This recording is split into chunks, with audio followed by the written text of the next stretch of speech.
Christmas, everybody. In-game live is next here on SportsGrid.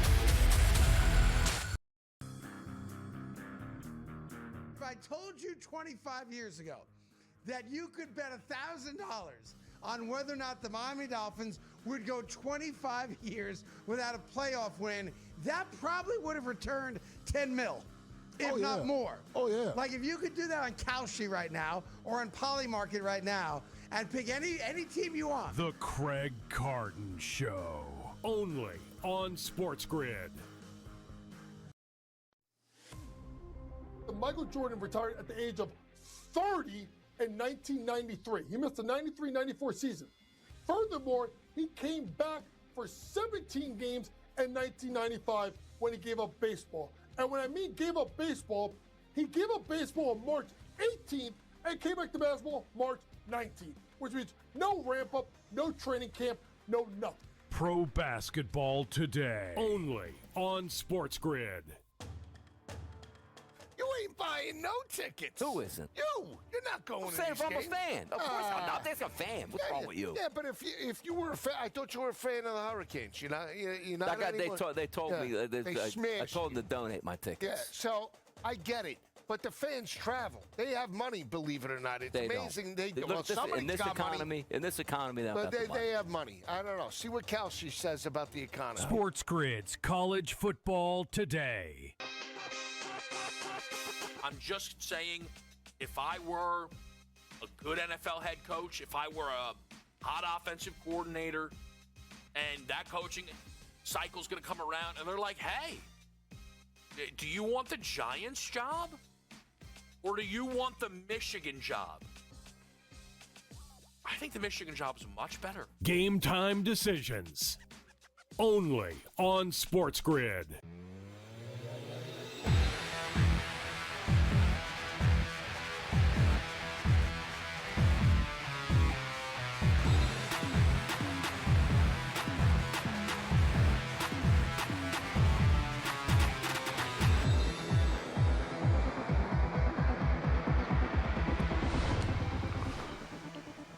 Let's roll. In-game live game day has begun. A Christmas edition of the program. Merry Christmas. Happy holidays to everybody out there. We appreciate you spending some of your holiday with us on the SportsGrid Radio and Television Network, Roku, and much more. I wish I could tell you, oh, boy, we got some big football games coming up today. We don't. I'd be lying. But we do have some pretty cool basketball games, and football is football, right? So whether it's a cool game or not, or whether there's playoff implications or not, there's prop implications, there's betting implications, there's over-under implications, there's the cover the spread implications. And I don't want to get too deep and philosophical here on Christmas morning, but what do any of these games mean anyways in the big picture of life? Craig Mish steps up and in, and we're rocking with Craig Mish. Mish, it's the holiday special that people didn't know they needed. You or I either. The Morency and Mish Christmas special. Maybe it'll become a tradition. How you doing, Craig? Merry Christmas, happy holidays. It could be happy holidays, Gabe. You mentioned a lot of fun things today. You missed, I think, the biggest one of all. The only reason why, besides hosting the show with you today, that I would be watching, that every single person who made it this far for their fantasy football championship is all in on all these games. This is it. This is championship weekend in fantasy football. So normally throughout the season, again, it's props, it's betting, but this is it. I'm in it. I'm in the championship. And I so who do you have? Dak was my quarterback, and I lost in the semis last week, and I had a good week too, bro. I put up like 140 plus. What are you going to do? The guy played, scored like 106. He had Goff and Gibbs, and they scored late, those drives. So Dak was my quarterback. So every time he makes a big play today, I'm going to be sick to my stomach, Craig. So listen, before we get to who you're following from a fantasy perspective today, like you said, fantasy football playoffs, what a way to ruin someone's Christmas day. What do you think about the game from a betting perspective and from a prop perspective for the Cowboys and the Commanders? Yeah, so I'll never lay big points with Dallas ever on the road. I feel like you're always paying a tax on that, but again, I wouldn't back Washington. There's a running back on the Cowboys, Gabe, that I think that they want to take a deeper look at. His name is Malik Davis. I feel like his prop's a little undervalued today. I think it's in the 20s. Saw some alt lines maybe a little bit higher than that. That's not to say that Javonte Williams hasn't had a good season for them. He has. But I think that the Cowboys have to start pivoting and taking a look at some players to look for next year. So that would be the main one. Selfishly, two different bets. Longest reception for McLaurin. I'm going to go under 21.5. I am playing against McLaurin today too, so there's a little bit of bias involved in that. But Deebo Samuel generally is the guy that catches a 10-yard pass, Gabe, and then can extend that out for 30. It's not McLaurin most times, and I don't think Josh Johnson has the arm to get the ball deep. So that's one on Dallas side, one on Washington side. A couple of news and trends and notes as far as this game is concerned. We've talked about this all season long, guys. The Dallas Cowboys. This is an unbelievable run. 14-1, Craig, to the over in the first half. Dallas Cowboy games are 14-1 to the over this year in the first half. If you want to dig down deeper, they're 17-2 to the over in the first half. The last 19 games, first half total is 24.5 today. Dak Prescott. Dak Prescott owns the Washington Commanders. We know that he's very successful against the division, 26-4 last 30 games against the division straight up, crazily enough. I don't know how you win that much against the division and you never make the playoffs, but the Commanders have given up 33.6 points per game in 14 games versus Dak Prescott. It's the most points allowed by any team versus another active quarterback. So, there's no matchup in the NFL, guys, in which one quarterback kills the other team as much as Dak does. So, as we stated, 33.6%. And as Craig said off the top, you don't want to be laying 9 points with the Dallas Cowboys on the road.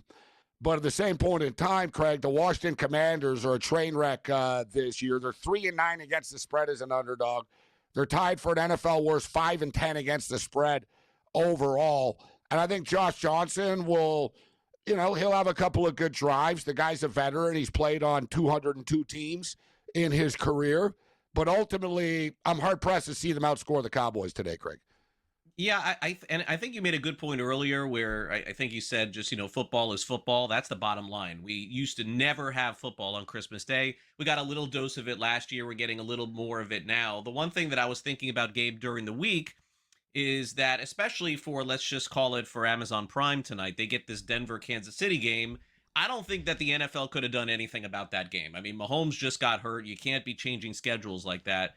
But I am sort of with you. I think there's got to be a point where they're able to pivot out of some of this. I don't know how they do that in the future, similar to how they flex out on Sunday Night Football. Initially, the schedule looked good, but now with Washington and Minnesota completely being out of it, I just wonder, Gabe, if Netflix has to take a deeper look at this contract that they signed. I guess we'll find out from the streaming numbers after the game. Well, I'll tell you what, Craig, considering that we find out that Netflix paid Jake Paul and Anthony Joshua $184 million, I don't think they're worried about anything. They have so much money. I cannot believe, really? I would tell a business, you're going to go out of business, man, if you're paying Jake Paul $137 million for one night of work. But evidently, when you've got 300 million global subscribers. But yeah, it's unbelievable, isn't it? I guess the only game today, guys, is the Lions. They are mathematically still basically alive. So they're going to want to win. They need to win, then they're going to kick back and pray the Packers lose, which I think they could, but I don't think they will, but they could. So basically, guys, the Lions need to win out, and they need the Packers to lose both games for them to make the playoffs. So at least they'll be trying. But I'm a Michigan fan. I'm a big J.J. McCarthy fan, Craig, and he was just starting to turn the corner a little bit, and then he gets hurt again. So I was almost like, all right, this will be a fun game. Lions, McCarthy, and the Vikings, and this will be a fun game. And now we get that carpet pulled out from underneath us. But as far as my picks for the game today, guys, is concerned, I'm going to play a teaser with the Cowboys here to the over. So I do think we'll get into the mid-40s. I do think the Cowboys are going to win the game, but I don't want to be laying 9 points in this football game. So we'll play a Cowboy over 7-point teaser. Craig, I talked about the Cowboys games going over in the first half. Unbelievable run, 14-1 this year. So we're going to ride the wave. The trend is our friend here. Let's go over the 24.5. I'm going to go over the 50.5 in the actual football game itself. Let's go team total. Cowboys over 30.5. Dak lights them up. So Dak over 274.5 passing yards. And we just saw Phillip Rivers go up and down the field, Craig. I don't think Josh Johnson's going to be throwing bombs, but this guy can wake up and get out of bed in his pajamas and run an NFL offense. So I think they're going to be playing from behind. I think he can get into the low 200s. His prop is 191.5 right now. So I'm going with Josh Johnson over. And what a story Josh Johnson is, isn't it, Craig? Think about it. He's been around so long that he was Jim Harbaugh's quarterback at the University of San Diego. All the way back before Harbaugh was even the coach of Andrew Luck at Stanford, guys. It's amazing, isn't it, Craig? Yeah, he's been around a long time. But to your point, on this game between Washington and Dallas, I mean, you definitely have to ask yourself the question, Gabe, if the Cowboys were still alive in the playoff chase, would they be going for a 4th and 1 opening drive on their own 40-yard line? I don't think so. So and they just did. And they just did, and they got it pretty easily on the ground. And by the way, okay. Oh boy! And so they got that, and then this kid Davis just rolled off. I think he's over now for the day. Wow, just like that on one run. Yeah. All right. Well, so. I'll tell you what. The fact that they're going for sort of like, all right, we could be in for a funner day. It's almost like a bowl game, right? It's like, all right, listen, they're not. They're just going to have some fun out here, and you got to believe too. Way, this is the time, Craig. Yeah. This is the stat padding bonus time, right? We'll get into that with Jefferson later. He needs 83 yards, etc., for the 1,000. Yeah, so Malik Davis's prop was 21. I think he just went over. That's it. That's the one I gave out. Oh, listen to Mish. Mish should just leave that. Drop the mic and leave after a big win. Leave by the height.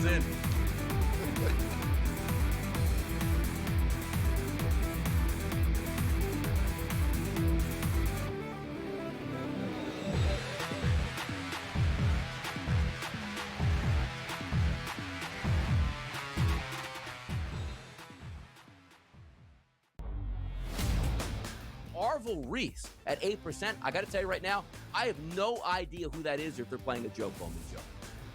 Yeah, that's going to be interesting who is that? Here, but I have no idea. You even know? But no idea. But don't you have to pick the Heisman winner, Don? Isn't that like the rule of thumb if you're going to take a quarterback? Is he not the best quarterback? The Early Line, only on SportsGrid. When it comes to NAL, money does buy you talent, but it doesn't buy you chemistry, leadership, and wins. Look at St. John's, Kentucky, how they're battling.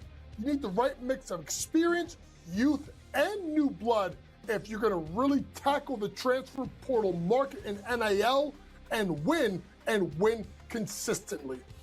College basketball today, only on SportsGrid. Football contest season is back, and so is the Las Vegas Football Contest Show. Season 2, the sharpest football contest show in the land. Focusing on all 3 Circus Sports contests and the Westgate Superbook Super Contest, we handicap the games and release our contest picks every week of the season. Featuring Super Contest champions Brady Cannon, James Salinas, and former NFL player Mike Pritchard, all team will have you prepared this season like none other. Check us out every weekend right here on SportsGrid. The tree is set, the gifts are ready, but the real action is just getting started. What gifts do we have for you? From the first tear of wrapping paper to the final whistle, we are live. Join SportsGrid all Christmas Day for the ultimate coverage. Don't just celebrate. Somebody pinch me. Is this real? Win. Merry Christmas from SportsGrid.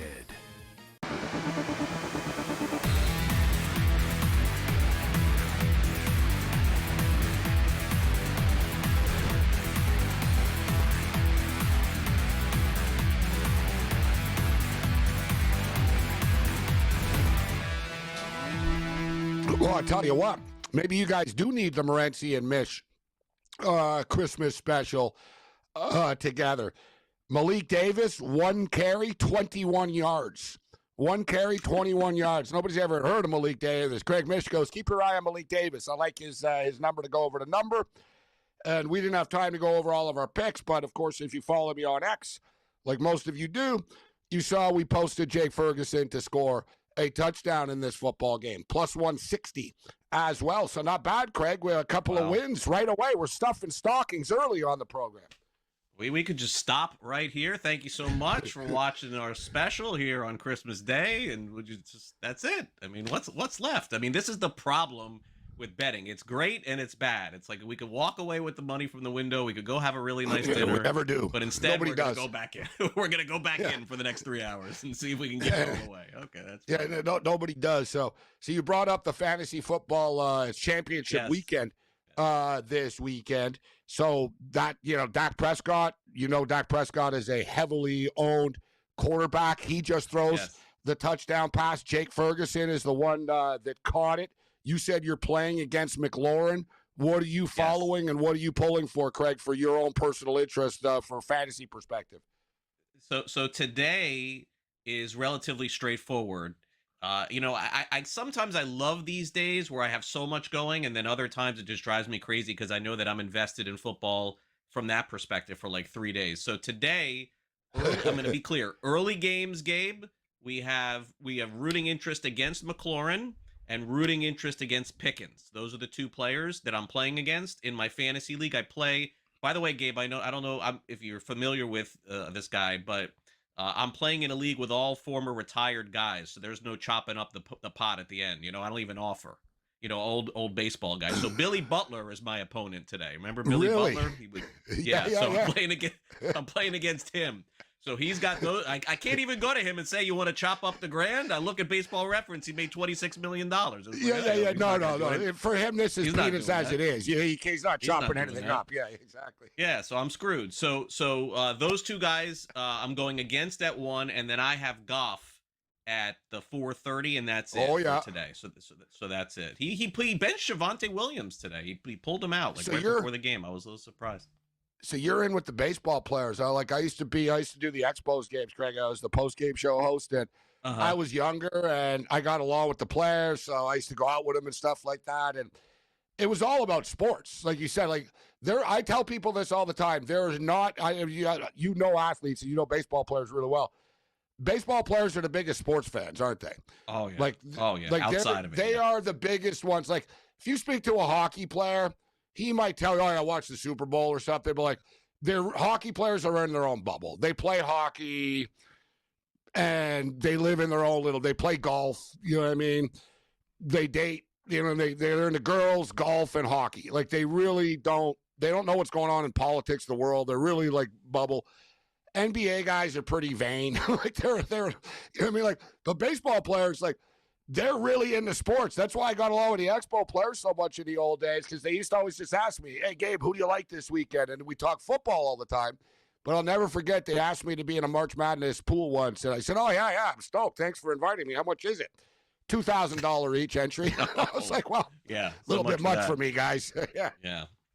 Yeah. The one thing that I see the baseball players the most interested in, because usually, Gabe, especially in the early part of the season, it happens while the guys are in spring training, is the NCAA tournament. Yes, sir. Yes, they all think they're experts. They're all like, oh, I told you. Utah a lot State. of the guys played at school, too, right? You got a lot of university players and stuff. Hey, I'm a Gator. So they're all I'm just watching thinking of Brad Wilkerson right now, like Florida Gator. He was way into Wilkerson, that's right. Yeah, so they're all like you walk in after a clubhouse spring training game at 1 o'clock, and they're like, what's going on here? They're like all watching this random Gonzaga game at like 2 o'clock. And they all have like big money on it too. Yeah, that I don't know. But yeah, I mean, well, you won't get in trouble. Yeah. Yeah, this is back before gambling was legal, obviously. So I know. But now Washington are going down the field. There's Deebo Samuel with a play. So. You know what? Oftentimes, Craig, like there was no excitement about this game or anything like that.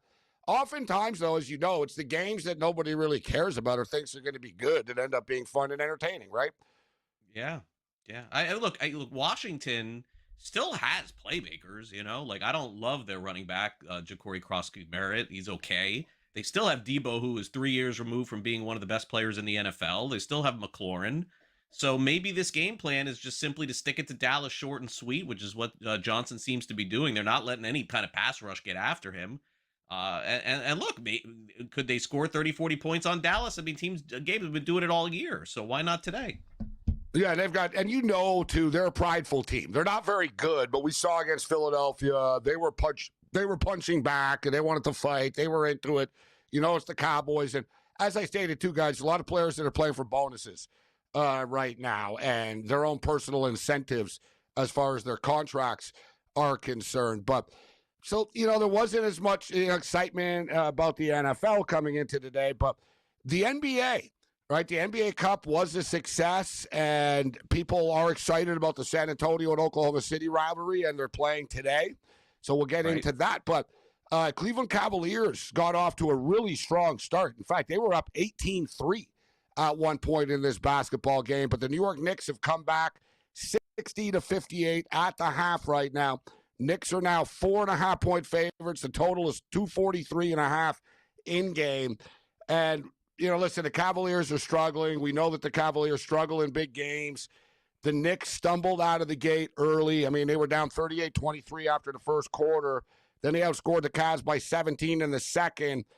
I was watching the game before we came on, Craig, before this football game started. I think the Cavs are done. I would say there's not value, but I don't think it's a bad number now. I would expect the Knicks to start to pull away. They really got punched in the mouth in the first quarter, but I think Cleveland already peaked, and I think the Knicks are going to pull away as the game goes on. Any interest in the NBA game? Yeah, I think that Charles Barkley did say it best in the pregame. I was watching it. He took a very deep dig at the National Football League, saying that this used to be our day, and basically now they're putting not just the NFL game, but they're putting this. He didn't say crap, but basically that's what he was saying, that these games are just horrible. I definitely want to see OKC and San Antonio to see if someone has their number. I mean, it does seem like the Spurs do. What a big game, especially for Oklahoma City, which is crazy to say. Right, they hold them to a field.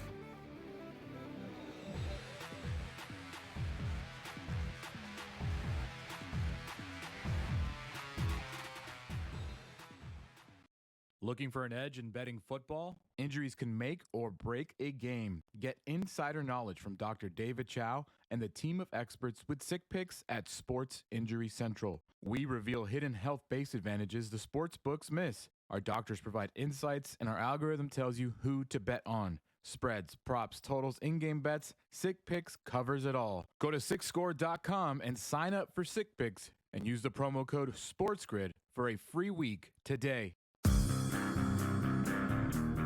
If I told you 25 years ago that you could bet $1,000 on whether or not the Miami Dolphins would go 25 years without a playoff win, that probably would have returned 10 mil.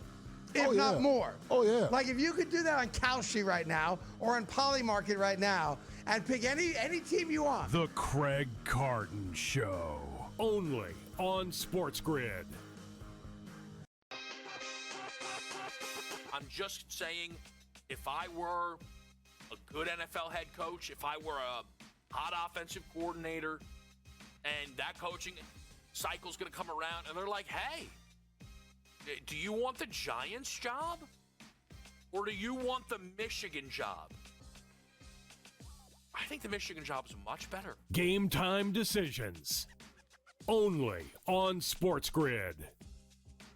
Football contest season is back, and so is the Las Vegas Football Contest Show. Season 2, the sharpest football contest show in the land. Focusing on all three Circus Sports contests and the Westgate Superbook Super Contest, we handicap the games and release our contest picks every week of the season. Featuring Super Contest champions Brady Cannon, James Salinas, and former NFL player Mike Pritchard, all team will have you prepared this season like none other. Check us out every weekend right here on...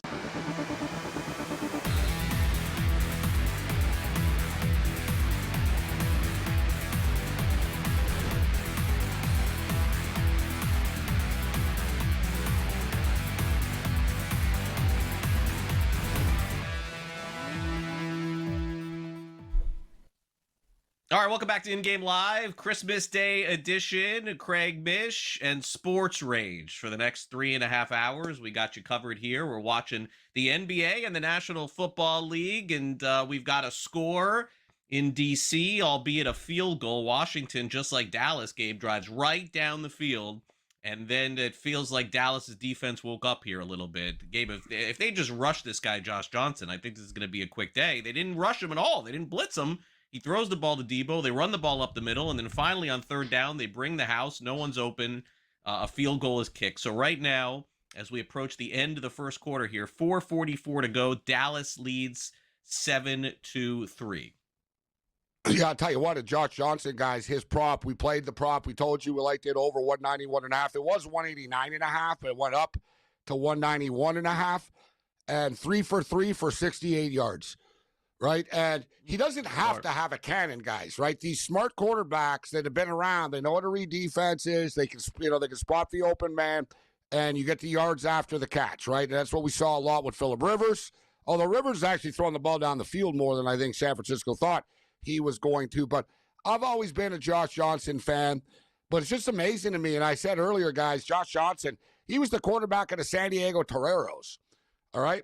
So this is a long, think about it, guys. So, think about Harbaugh's life. Harbaugh was the coach at San Diego before even a coach at Stanford.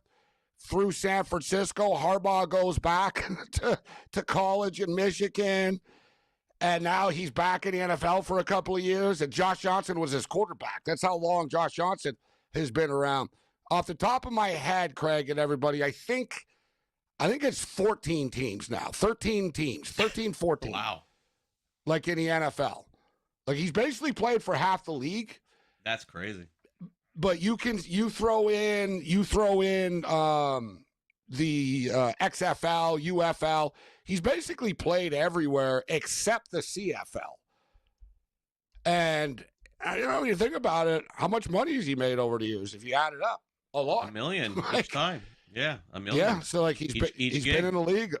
He's been in the league a long time, guys. No, it's amazing. It's just a great story, and you want to I love to see this guy's game room, right? You know what I mean?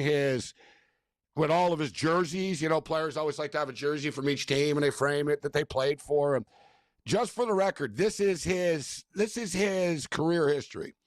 So we talked about San Diego, 2004 through 2007, 5th round, 160th pick overall in the National Football League. 2008 to 2011, Tampa Bay Buccaneers. 2012, right. San Francisco 49ers, Sacramento Mountain Lions, Cleveland Browns, Cincinnati Bengals, San Francisco 49ers, Cincinnati Bengals, New York Jets, Indianapolis Colts, Buffalo Bills, Baltimore Ravens, New York Giants, Houston Texans, Oakland Raiders, San Diego Fleet, Washington Redskins. He's been around so long, he's a Redskin and a Commander.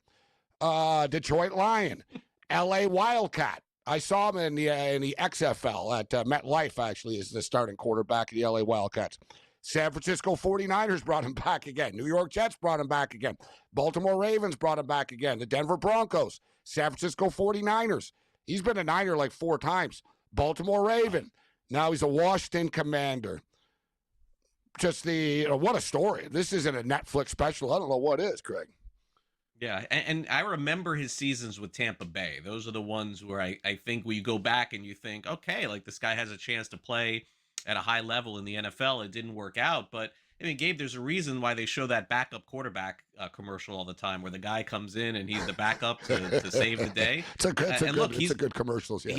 He's going to be one of those guys. He's been around for so long. And so, he's the third string here. The one thing that I would say about Washington, the one thing that disappointed me, and we saw it at least a little bit in this game, which is why him throwing for 68 yards is a little bit deceiving because a lot came on Debo Samuel. Gabe, they signed Debo Samuel to do what exactly this offseason? They barely used the guy the entire year with whoever was playing quarterback with him. This is the perfect guy against this Dallas defense to just dump the ball off, let the guy run, and, he's a de facto running back. He did it for so many years with San Francisco.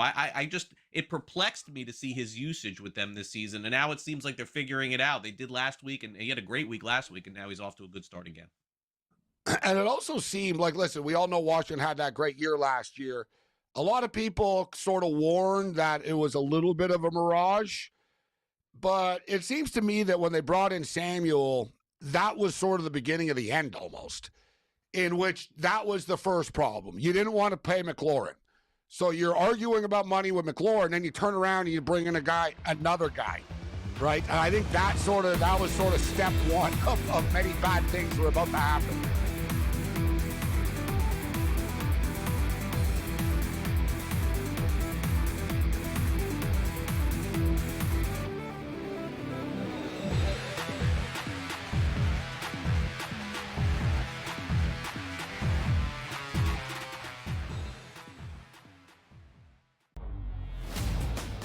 Arvil Reese at 8%. I got to tell you right now, I have no idea who that is or if they're playing a joke on me, Joe. Yeah, that's going to be interesting Who is that? here, but I have no idea. You even know? But no idea. But don't you have to pick the Heisman winner, Don? Isn't that like the rule of thumb if you're going to take a quarterback? Is he not the best quarterback? The Early Line, only on SportsGrid. When it comes to NAL, money does buy you talent, but it doesn't buy you chemistry, leadership, and wins. Look at St. John's, Kentucky, how they're battling. You need the right mix of experience, youth, and new blood if you're going to really tackle the transfer portal market in NIL and win consistently. College basketball today, only on SportsGrid. Football contest season is back, and so is the Las Vegas Football Contest Show. Season 2, the sharpest football contest show in the land. Focusing on all three Circus Sports contests and the Westgate Superbook Super Contest, we handicap the games and release our contest picks every week of the season. Featuring Super Contest champions Brady Cannon, James Salinas, and former NFL player Mike Pritchard, all team will have you prepared this season like none other. Check us out every weekend right here on SportsGrid. The tree is set, the gifts are ready, but the real action is just getting started. What gifts do we have for you? From the first tear of wrapping paper to the final whistle, we are live. Join SportsGrid all Christmas Day for the ultimate coverage. Don't just celebrate. Somebody pinch me. Is this real? Win. Merry Christmas from SportsGrid.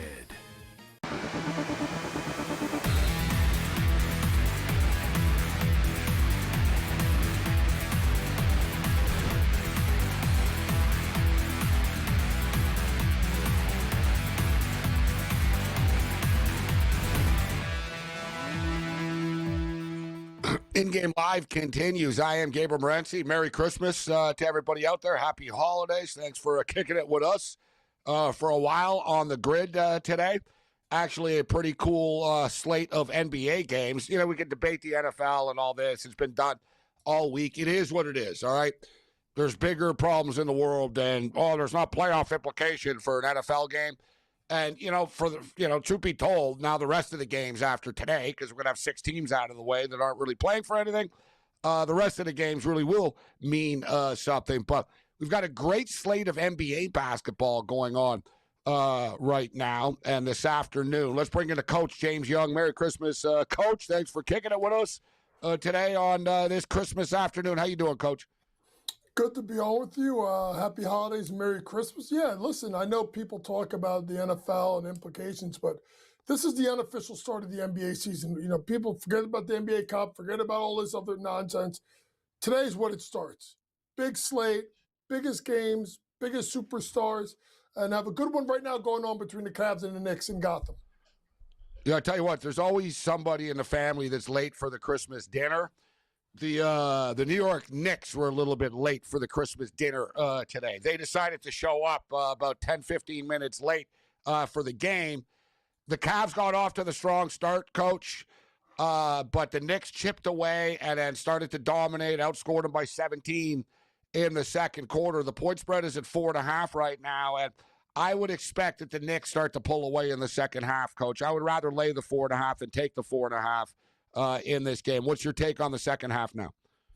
Yeah, I mean, Knicks got off to a terrible start. Karl Anthony Towns, 2 fouls in the first couple of minutes. Cleveland shot, I think, 70% from 3. Now, Cleveland is up 68-63 with a timeout into the third quarter. But the Knicks are getting pretty good production off the bench. Tyler Cole 135 on the money line now, Coach, the Knicks. Yeah, I think I would take the Knicks on the money line. I think to pull it off. I mean, You got to look at the Knicks. Obviously, Brunson's been great.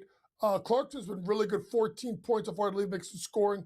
Diawara comes in the game, gives you 5 points, but it's terrible defensively. So I'll say this. If Diawara comes to the game because of foul trouble for the Knicks, whatever the spread is in the quarter, go take Cleveland and can jump on it. Because what happens is when they put him in the game, Gabe, they went at Diawara every possession. Every possession. Kenny Atkinson got him into some kind of switch. So make sure you take a look at that. But Kolik's been good as well. 15 minutes part of that run. So Knicks play some good basketball. Down 68-63. I still take the Knicks on the money line because of the depth. They pull it out. You know, Coach, these NFL games are so tough today that it almost leaked into my NBA thoughts, in which I'm a pretty reckless gambler, actually, like on a nightly basis. I'll just fire away on, like, you know, a Sacramento State game or something like that. But today I was really in patient mode. I was like, let's be careful about this. It's funny because last night I put together a Dallas Cowboy New York Knicks money line parlay, and then I canceled it after. I was like, yeah, you know what? I don't know. I don't really. The Knicks might lose this game today. I'm not really convinced because, you know, truth be told, the Cavs are just chokers in big games. Let's call it out for what it is. Everyone talks about Sam Darnold all the time, but the Cavs have that about them, Coach, and they're not as good this year as they were last year. But part of me was thinking, like you said, it's almost like the unofficial start to the season today. The Cavs got Mobley back today, so I sort of thought, all right, this could be a line in the sand game for the Cavaliers to, like, say, all right, no more effing around. It starts now. We're not losing to the Knicks today. Mitchell going back home. So who do you think wins the game when it's all said and done? Can the Cavs actually pull this off and win the game? No, I still think it's going to be New York. I think New York's depth is going to shine through at some point. Cleveland got off to a really great start in the first quarter, and obviously the little run in the third quarter, but the lead is down to, I think, 2. So I still think the Knicks will pull it out because of their depth, because of Clarkson, what they got on him. Kolik's been pretty good. Mitchell Robinson coming off the bench. I just think they have more guys, and obviously Evan Mobley coming off the bench. They're going to work him in back to the lineup. So give me the Knicks on the money line to get the win today. All right, the Cowboys are going for it for the third time on fourth down. I actually like that the Cowboys are entertaining us. They're like, yeah, screw it. They're like a college team in a bowl game. They're going for it every time. They could have taken the field goal here, and they get the first down. I hate the play call. I hate those slants over the middle of the field on fourth and short. But they did pick it up. So first down, Cowboys inside the 20-yard line of Washington, 7-3. The second quarter just started. We've got the over 24.5 in the first half. So we want points, points, points. So as far as the Knicks game is concerned, guys, all I ended up doing was I took an in-game over 234.5, which is looking pretty good. We're on pace.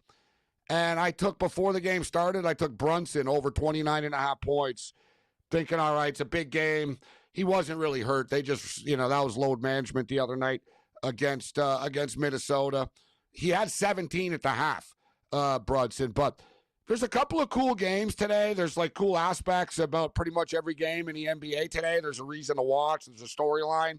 But the biggest game of the day today in the NBA, and there's no shortage of storylines, is the San Antonio Spurs coach and the Oklahoma City Thunder. If you remember, we spoke the night the Spurs played the Lakers, and I told you I thought the Spurs were going to beat the Lakers, and they were going to get Wemby back, and then they beat Oklahoma City. And I don't know, you know, no excuses. Give credit to the Knicks coach, but Wembanyama's grandmother died right before that game.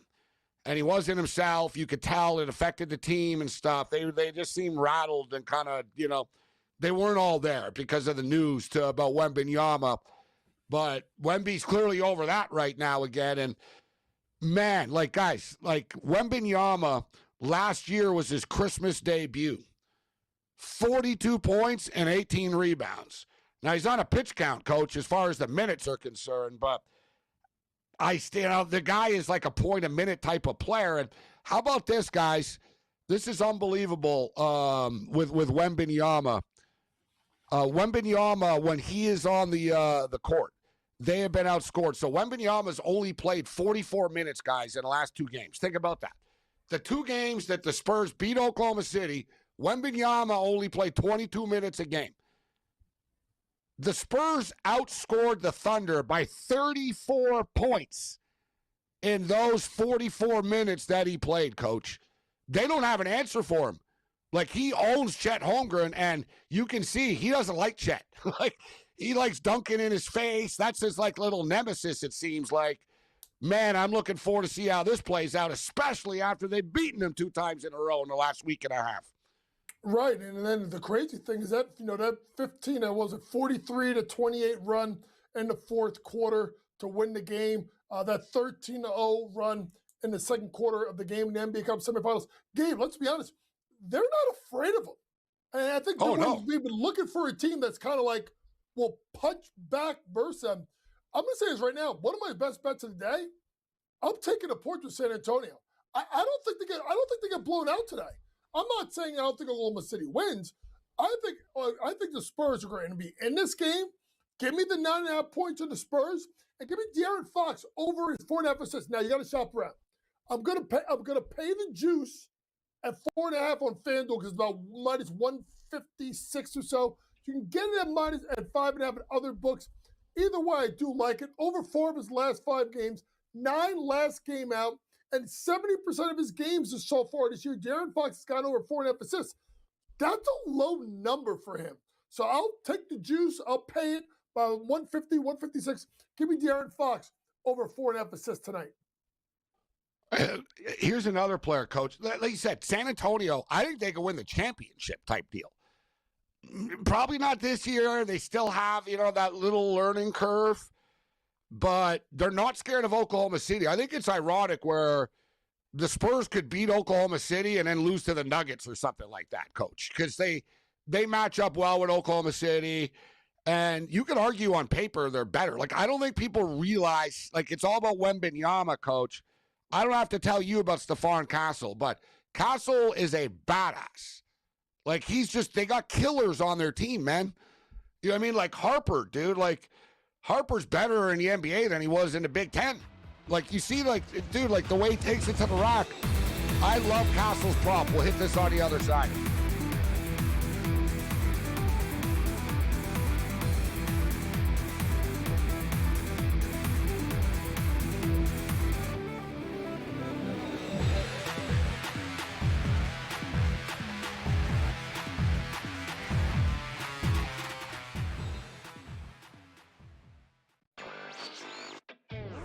Chicago Blackhawks of the National Hockey League are now official partners with Kalshi.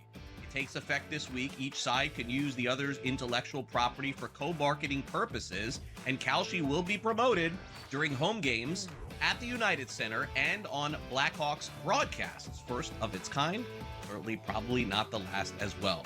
Newswire, only on SportsGrid.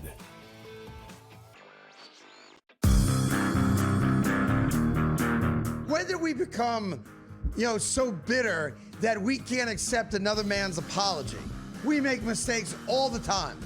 And as a grown man, you have to say, I'm sorry every once in a while. And it's okay to say that. And the apology, I think, should be accepted. And in this case, I'm accepting it. The Craig Carton Show, only on SportsGrid. When you look at this NBA Cup, you have to think about the importance. As a coach, I find a lot of importance. This wasn't a gimmick win. The Knicks earned it the hard way, and it matters in April as Mike Brown continues to build that culture in New York, and now, in my opinion, the Knicks are legit contenders to win the NBA title. Pro basketball today, only on SportsGrid. The tree is set, the gifts are ready, but the real action is just getting started. What gifts do we have for you? From the first tear of wrapping paper to the final whistle, we are live. Join SportsGrid all Christmas Day for the ultimate coverage. Don't just celebrate. Somebody pinch me. Is this real? Win. Merry Christmas from SportsGrid.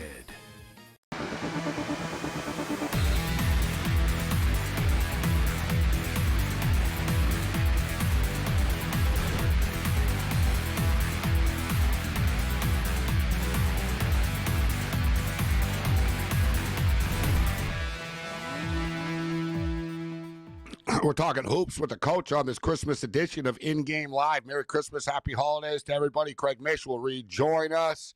Craig's in the clubhouse right now. And Craig will rejoin us. We'll talk a little baseball actually later with Craig. I was looking forward to that. Craig's a big baseball guy, but we got the basketball guy on right now, the coach, James Young. And a quick update as far as the Knick game is concerned. Javonte Williams just scored a touchdown. I got the football on. I got a lot of money on the first half here, so. But 76-71 for the Cavs right now, so they're balling. Fun game, good game. 5 minutes left in the third. In-game total, guys, is 240.5, and it is a track meet. Like, I don't see why it's not going to get there. I got 234.5. I think it will. It just went up to 241.5. But we were just talking about the Spurs and the Oklahoma City Thunder, and for those of you that listen and pay attention, I said this the other night, Coach, when we were on. I took San Antonio again the other night. And Scott and everybody, oh, well, this is a revenge spot in Oklahoma City, this and that. And I said, no, man, the script writes itself. I said San Antonio beat them again. And then the stakes could not be higher on Christmas Day with the pressure on Oklahoma City, who are 26-2 against everybody else. And then somehow 0-2 against the San Antonio Spurs. And, Coach, people are betting this like they got tomorrow's newspaper. Oklahoma City are up to 10 right now. They just think people are like, oh, yeah, they think because they lost twice to them that they're going to kill them. They might win, but they're going to have their hands full to win, guys. This is a matchup situation, all right? I don't care about revenge. We just went over it. Wembanyama's played 44 minutes in the last 2 games against these guys, and they've been outscored by 34. Chet Holmgren cannot contain Wembanyama, Coach. No, he cannot. And his Spurs team, let's be honest, I think it's covered 5 out of their last 6 games. Is really playing really great basketball. San Antonio, I'm not saying that San Antonio's going to win, which they may.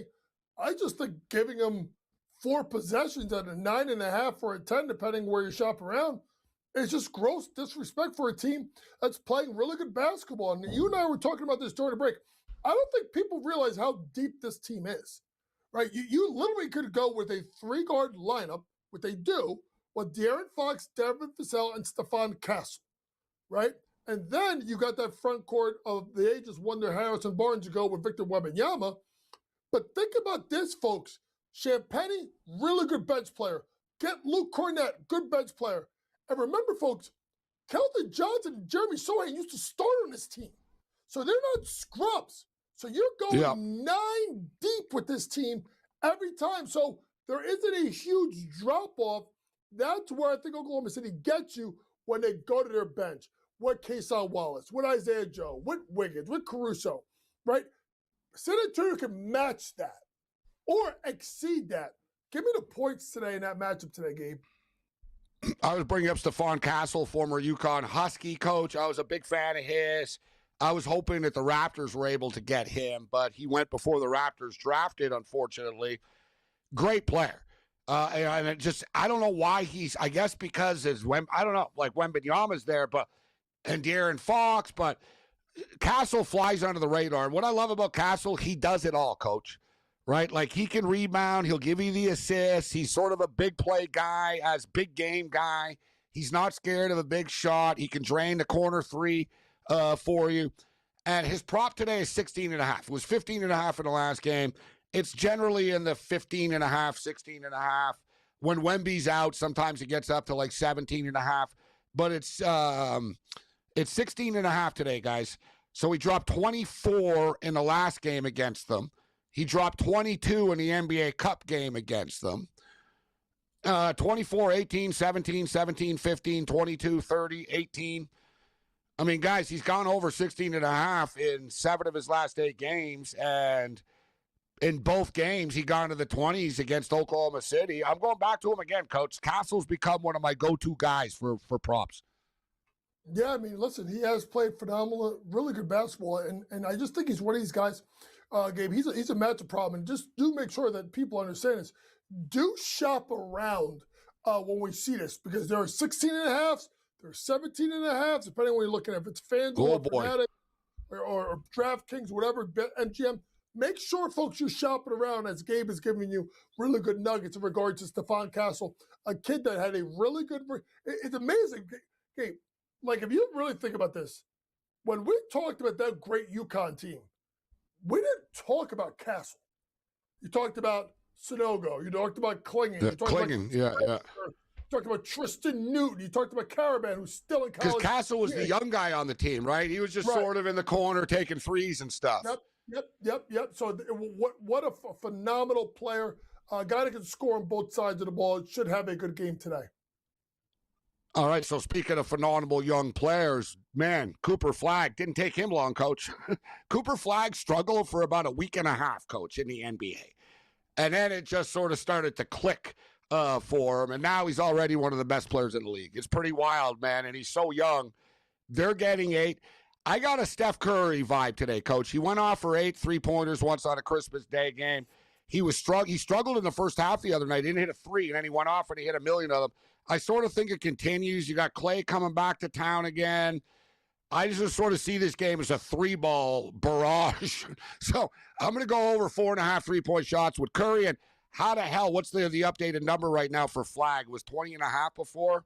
Is it still 20.5 now, Cooper Flagg? Yes, sir. It's 19.5, 20.5, depending on where you're looking. Man, I got a 20.5 here. Yeah, so, Coach, how do we not take that over the number here with Cooper today? No, with the way he's played as of late, going 22-plus points, I think in 5 out of his last 6, 33 last time out. I think when you look at him, you got to give props to Ryan Nembhard. Since he's been in the starting lineup as a point guard, I think it's taking a little bit of pressure off of Cooper to try and create. So I think that's why I look at that. Besides that, I'll look at Daniel Gafford, over 4.5 rebounds, shop around.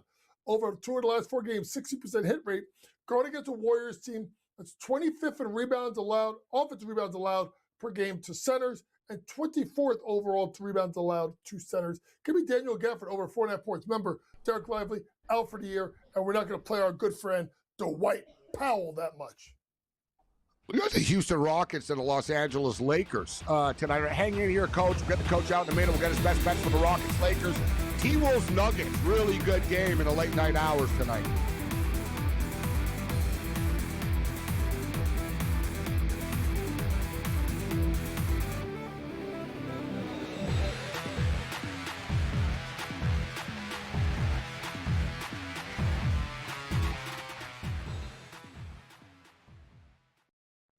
When you look at this NBA Cup, you have to think about the importance.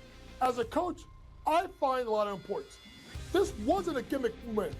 The Knicks earned it the hard way, and it matters in April as Mike Brown continues to build that culture in New York, and now, in my opinion, the Knicks are legit contenders to win the NBA title. Pro basketball today, only on SportsGrid.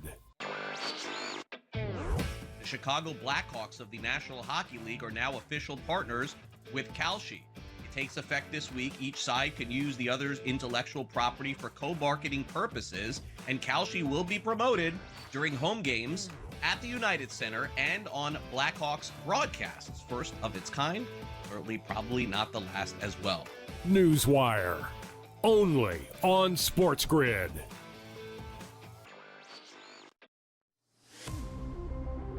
When it comes to NAL, money does buy you talent, but it doesn't buy you chemistry, leadership, and wins. Look at St. John's, Kentucky, how they're battling. You need the right mix of experience, youth, and new blood if you're going to really tackle the transfer portal market in NIL and win consistently. College basketball today, only on SportsGrid. Football contest season is back, and so is the Las Vegas Football Contest Show. Season 2, the sharpest football contest show in the land. Focusing on all 3 Circus Sports contests and the Westgate Superbook Super Contest, we handicap the games and release our contest picks every week of the season. Featuring Super Contest champions Brady Cannon, James Salinas, and former NFL player Mike Pritchard, all team will have you prepared this season like none other. Check us out every weekend right here on SportsGrid.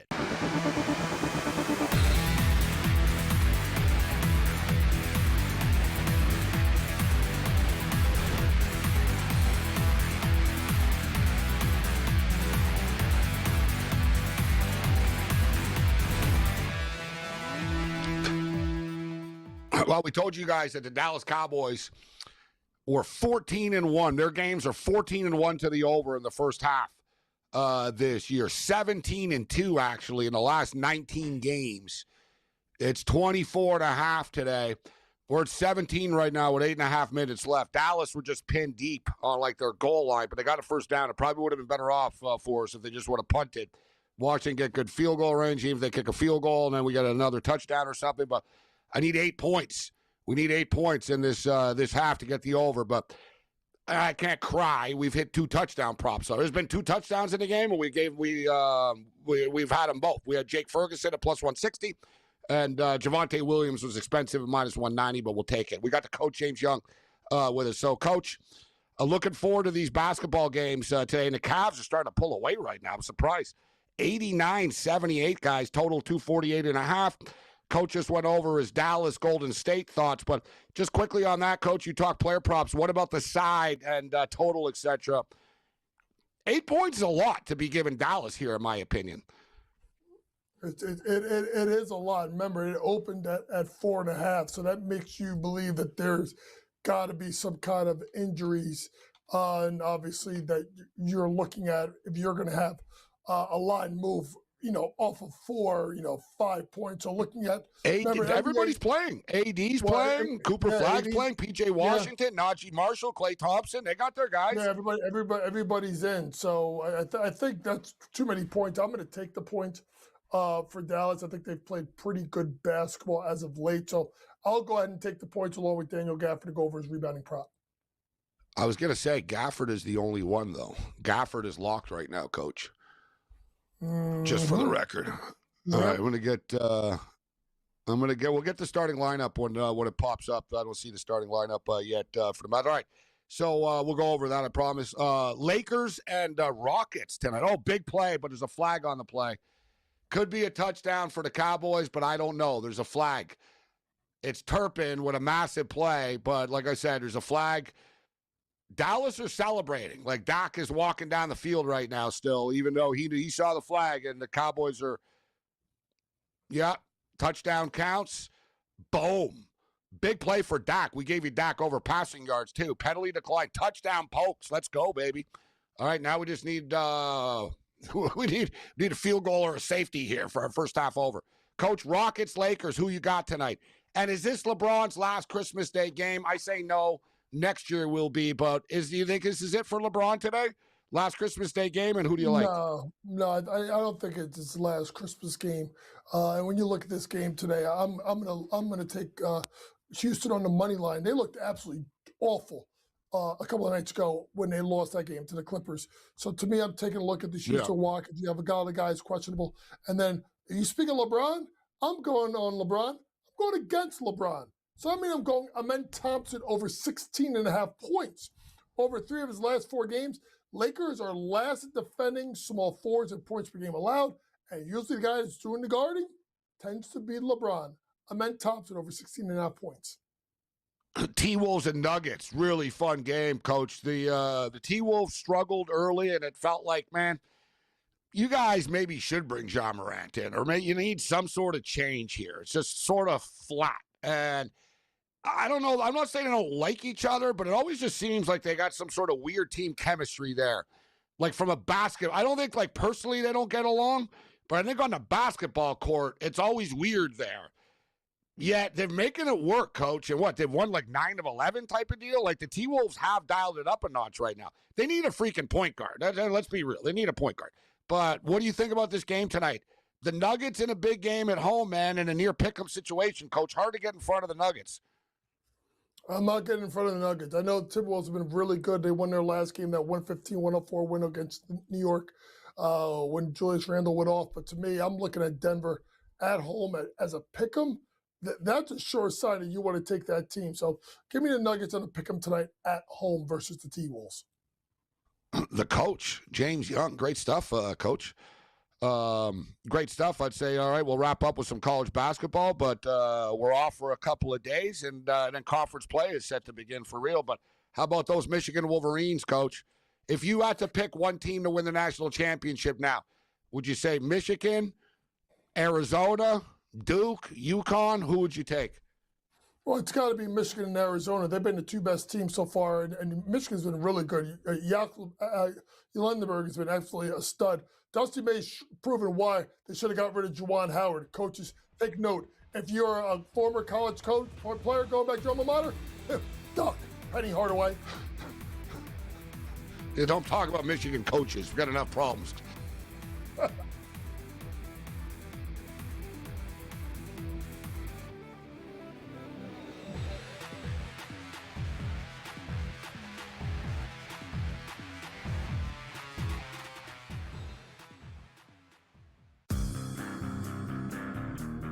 If I told you 25 years ago that you could bet $1,000 on whether or not the Miami Dolphins would go 25 years without a playoff win, that probably would have returned 10 mil, if not more. Oh, yeah. Like if you could do that on Kalshi right now or on Polymarket right now and pick any team you want. The Craig Carton Show, only on SportsGrid. Michael Jordan retired at the age of 30 in 1993. He missed the 93-94 season. Furthermore, he came back for 17 games in 1995 when he gave up baseball. And when I mean gave up baseball, he gave up baseball on March 18th and came back to basketball March 19th, which means no ramp up, no training camp, no nothing. Pro basketball today, only on SportsGrid. You ain't buying no tickets. Who isn't? You're not going I'm to saying these if I'm a games. fan. Of course I'm not. There's a fan. What's wrong with you? Yeah, but if you were a fan, I thought you were a fan of the Hurricanes. You're not anymore. They told me. I smashed told them you. to donate my tickets. Yeah, so I get it. But the fans travel. They have money, believe it or not. It's They amazing. don't. Well, somebody's in this got economy, money. in this economy, But they have money. I don't know. See what Kalshi says about the economy. SportsGrid's College Football Today. I'm just saying, if I were a good NFL head coach, if I were a hot offensive coordinator, and that coaching cycle's going to come around, and they're like, hey, do you want the Giants job? Or do you want the Michigan job?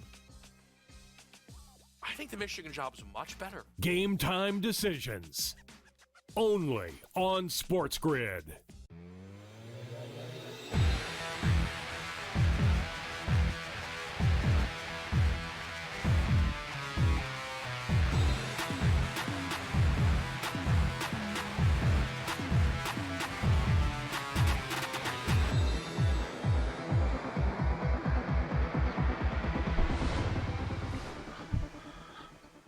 Merry Christmas, everybody. In-game live game day, a Christmas holiday edition of the program as we break down the Washington Commanders, Dallas Cowboys. We'll preview the Lions, Vikings game coming up, Broncos and Chiefs tonight, whatever. The NBA slate really is pretty good tonight as well. Speaking of which, though, the Cavaliers up by 12 on the Knicks going into the fourth quarter right now, guys. So 96-84 for the Cavs. They closed as 4.5-point underdogs. It was 6.5, so it came down. The total right now is 242.5. If you think the Knicks are going to come back, they're plus 425 on the money line. Cleveland are now minus 700 on the money line. As far as the football game is concerned, we stressed a lot off the top of the show how the Dallas Cowboys first half overs are 14-1 to the over this year, 17-2 to the over in their last 19 games. It was 24.5. We're at 24 right now, and Washington are moving the ball. Craig Mish rejoins us. And, Craig, you know, say what you will about playoff implications. You brought up the fantasy final implications, but people like points, and there's been points in this game. Your thoughts on the first half so far? Yeah, I think, you know, there's a lot of different ways that we could do it here. Once Dak hit Turbin for that 85-yard touchdown, my first thought was that good for the props that we gave out, right, Gabe? But the opposite of that is bad for Netflix. Like, this is sort of their worst-case scenario coming true here. It's Christmas Day. You got the NBA games on, and Dallas is up 21-3. Yeah. Right, and it's like, wait a second here. Let me shut the streaming and go over to SportsGrid or somewhere else if this game's going to be 28-3. That's number one. Number two, good to see that Washington is at least making somewhat of a game out of this in the first half. I think they got to get some points here, Gabe, before the end of the half to stay in this one. And then the third thing, like we talked about before the show, you tell me, where has this Deebo Samuel been all season? He's the same guy. He's doing this with Josh Johnson. He's a huge weapon for an NFL team. We saw it with McCaffrey in San Francisco. Like, I didn't get it the whole season, and now he's blasting his props over and over again. They're handing him the ball. They're throwing him the ball. Why didn't they do this earlier in the year, even without Daniels? I'm not saying Washington, Gabe, would have won 10 games this year. That wouldn't have happened. Maybe with or without Daniels, I'm not so sure. I think Daniels, by the way, is a superstar. I think that really hurt them a lot. But without him, you have a unique player in the National Football League that can run, that can catch, and I honestly don't know where he's been all season long. So maybe this is like this, as we say, this fantasy league winner guy and prop winner guy the next 2 weeks. I would be very heavy to see what they do with Deebo Samuel, and good for him too, because he's probably going to be looking for a new team next year. And I guess better late than never, right? If you happen to have Samuel on your team, you're like, thank God he's stepping up right now in this game. And then you got the DK Metcalf situation, right? With all that money and stuff, with this, like, what a circus. What a circus that is. But as you stated, so we've gotten big chunk plays as far as the props are concerned. Dak Prescott up to 149 yards right now. Your boy, Malik Davis, 5 carries, 39 yards. And they've gotten Javonte involved as well. He's been better than I thought so far. Yeah. No, he's been better than I thought. I think what would be important for all of these Dallas props is really Washington at least kicking a field goal here. You know, we do not want Dallas going up 35-3 in the third quarter here, because no matter what, even if they're not playing for next year, Gabe, they're going to protect some of these guys and just start running the ball and running the clock out, you know? So in order for Dak and everyone else to hit some of these, I want Washington at least to give me a 3 here right before. I know they got a chance for a 6, but it's Josh Johnson. I don't know that they're going to get it. But and that's the other thing, too, is, Gabe, do you think they're already in 4th and 3 going for it time? Probably, right? Yes. They can't go down any further. And honestly, Craig, they really haven't run that many plays either. Like, I'm looking at the numbers here. So, you know, no one's really ran the ball very much. Johnson's only thrown 8 passes. You look at the plays, Craig, 35-14. 35-14. You almost have to go for it. You're not stopping them. You're not getting the ball back. No. Like, you better go for it, right? You don't really have a choice. Yeah, I think so. I think the number is probably 4th and 3, 4th and 4. Anything more than that, maybe they'll kick a field goal. But now I they believe lose a lineman, too. Yeah, they're just outside the red zone here. So, you know, Gabe, something tells me they may not even want to kick a field goal even on 4th down, no matter what it is here. I think Washington just may go for it depending on what happens. I hope you're wrong, because like I said, I got over 24.5. So it's gonna be close. Very close. It needs to be like 4th and long, where it's like, all right, we're not 17, like you said, like 4th and 3 type thing. Yeah, if it's 4th and 12, be like, all right, guys, just take the damn 3, cut the lead to 15. So yeah, we got a 2nd and 14 right now. They are sort of going backwards. They're on the 20-yard line right now. They've had 3 plays for negative yards in this football game. Josh Johnson dumps it off, and they pick up a little chunk here. They got about 7 of 8 of it back right now. So we'll keep our eye on this. And Josh Johnson, though, we talked about Josh Johnson's number, 191.5. Craig, I don't think anybody expected Phillip Rivers to put the numbers up that he did, No.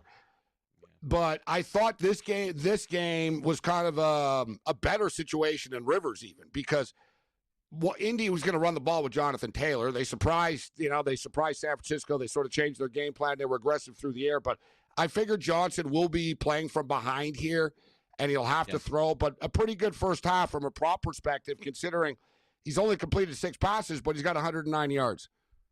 Yeah. And look, I think you're going to get there, Gabe, because I think Dallas is not done scoring. They'll probably get to their 40, 50 points. You know, the good news for Washington here is it looks like they're going to pick up a first down on 3rd down. So they got a chance for a touchdown here, maybe even a field goal on a pass interference. But yeah, I mean, look, when you're involved in blowout games in the second half, Washington is just playing for nothing at this point. I would expect Johnson to just be airing it out. But if you've noticed, a lot of short passes, Gabe, from Johnson. A lot over the middle, a lot to Deebo Samuel. Nothing really straight down the field. Johnson did have some success with that last week at the end of the game. So we'll see if he can capitalize that on Dallas's D, which, by the way, it's sort of embarrassing when you think about it, that Washington only has 3 points here as we approach halftime. Craig, what do you make as we have the game coming up? And here comes Washington. Touchdown. Touchdown. Krosky Merritt. Touchdown. Boom, Craig. There it is. Good. I know All right, sometimes I don't blindly bet trends, right? Because some trends I'm not into. You know what? They're 12 and 22 against the spread when they're wearing pink socks and stuff like that. You know what I mean? Right, There's a lot of, you know what I'm talking. It's like political poll trends, like you spin them and twist them, and so. But 14-1 to the over in the first half isn't a trend. It's just a fact, right? So I sort of separate trends and facts, and. Here we go again. It was 24.5. Hell, we're at 30 points right now, guys. There's still 4.5 minutes left in the first half. It's now 18-2 in their last 20 games. But you just said you don't. Are you an anti-trend guy? Do you roll your eyes when you hear a lot of football betting trends? I mean, look, back before sports betting was legal, and I definitely dabbled in listening to a lot of those. Would you say weekend shows at like 9 a.m, Gabe, when these guys when they would come on and talk for like a straight hour? Since 1973, they played to the over in the dark in Japan. I'm like, wait a second here. Like, none of this matters. It happened 40 years ago. But I think that as we become more educated with sports betting being legal, you don't hear as much of that anymore. The trend that you gave on like a single season, yes, that's fair. But a lot of the gold sheet and a lot of the prop sheets that you used to see in the past, from the sports books would give you stats that were from 20 years ago, and I just never thought that those really made any sense. There are some that still ring true. The Monday night home dog, that's going to win above 50%.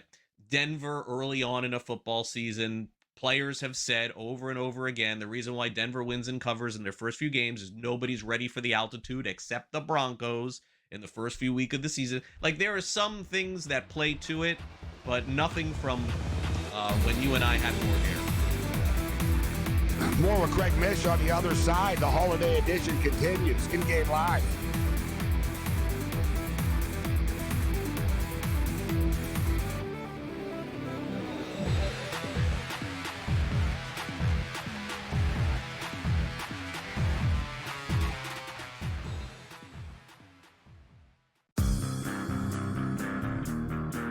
When did we become, so bitter that we can't accept another man's apology? We make mistakes all the time. And as a grown man, you have to say, I'm sorry every once in a while.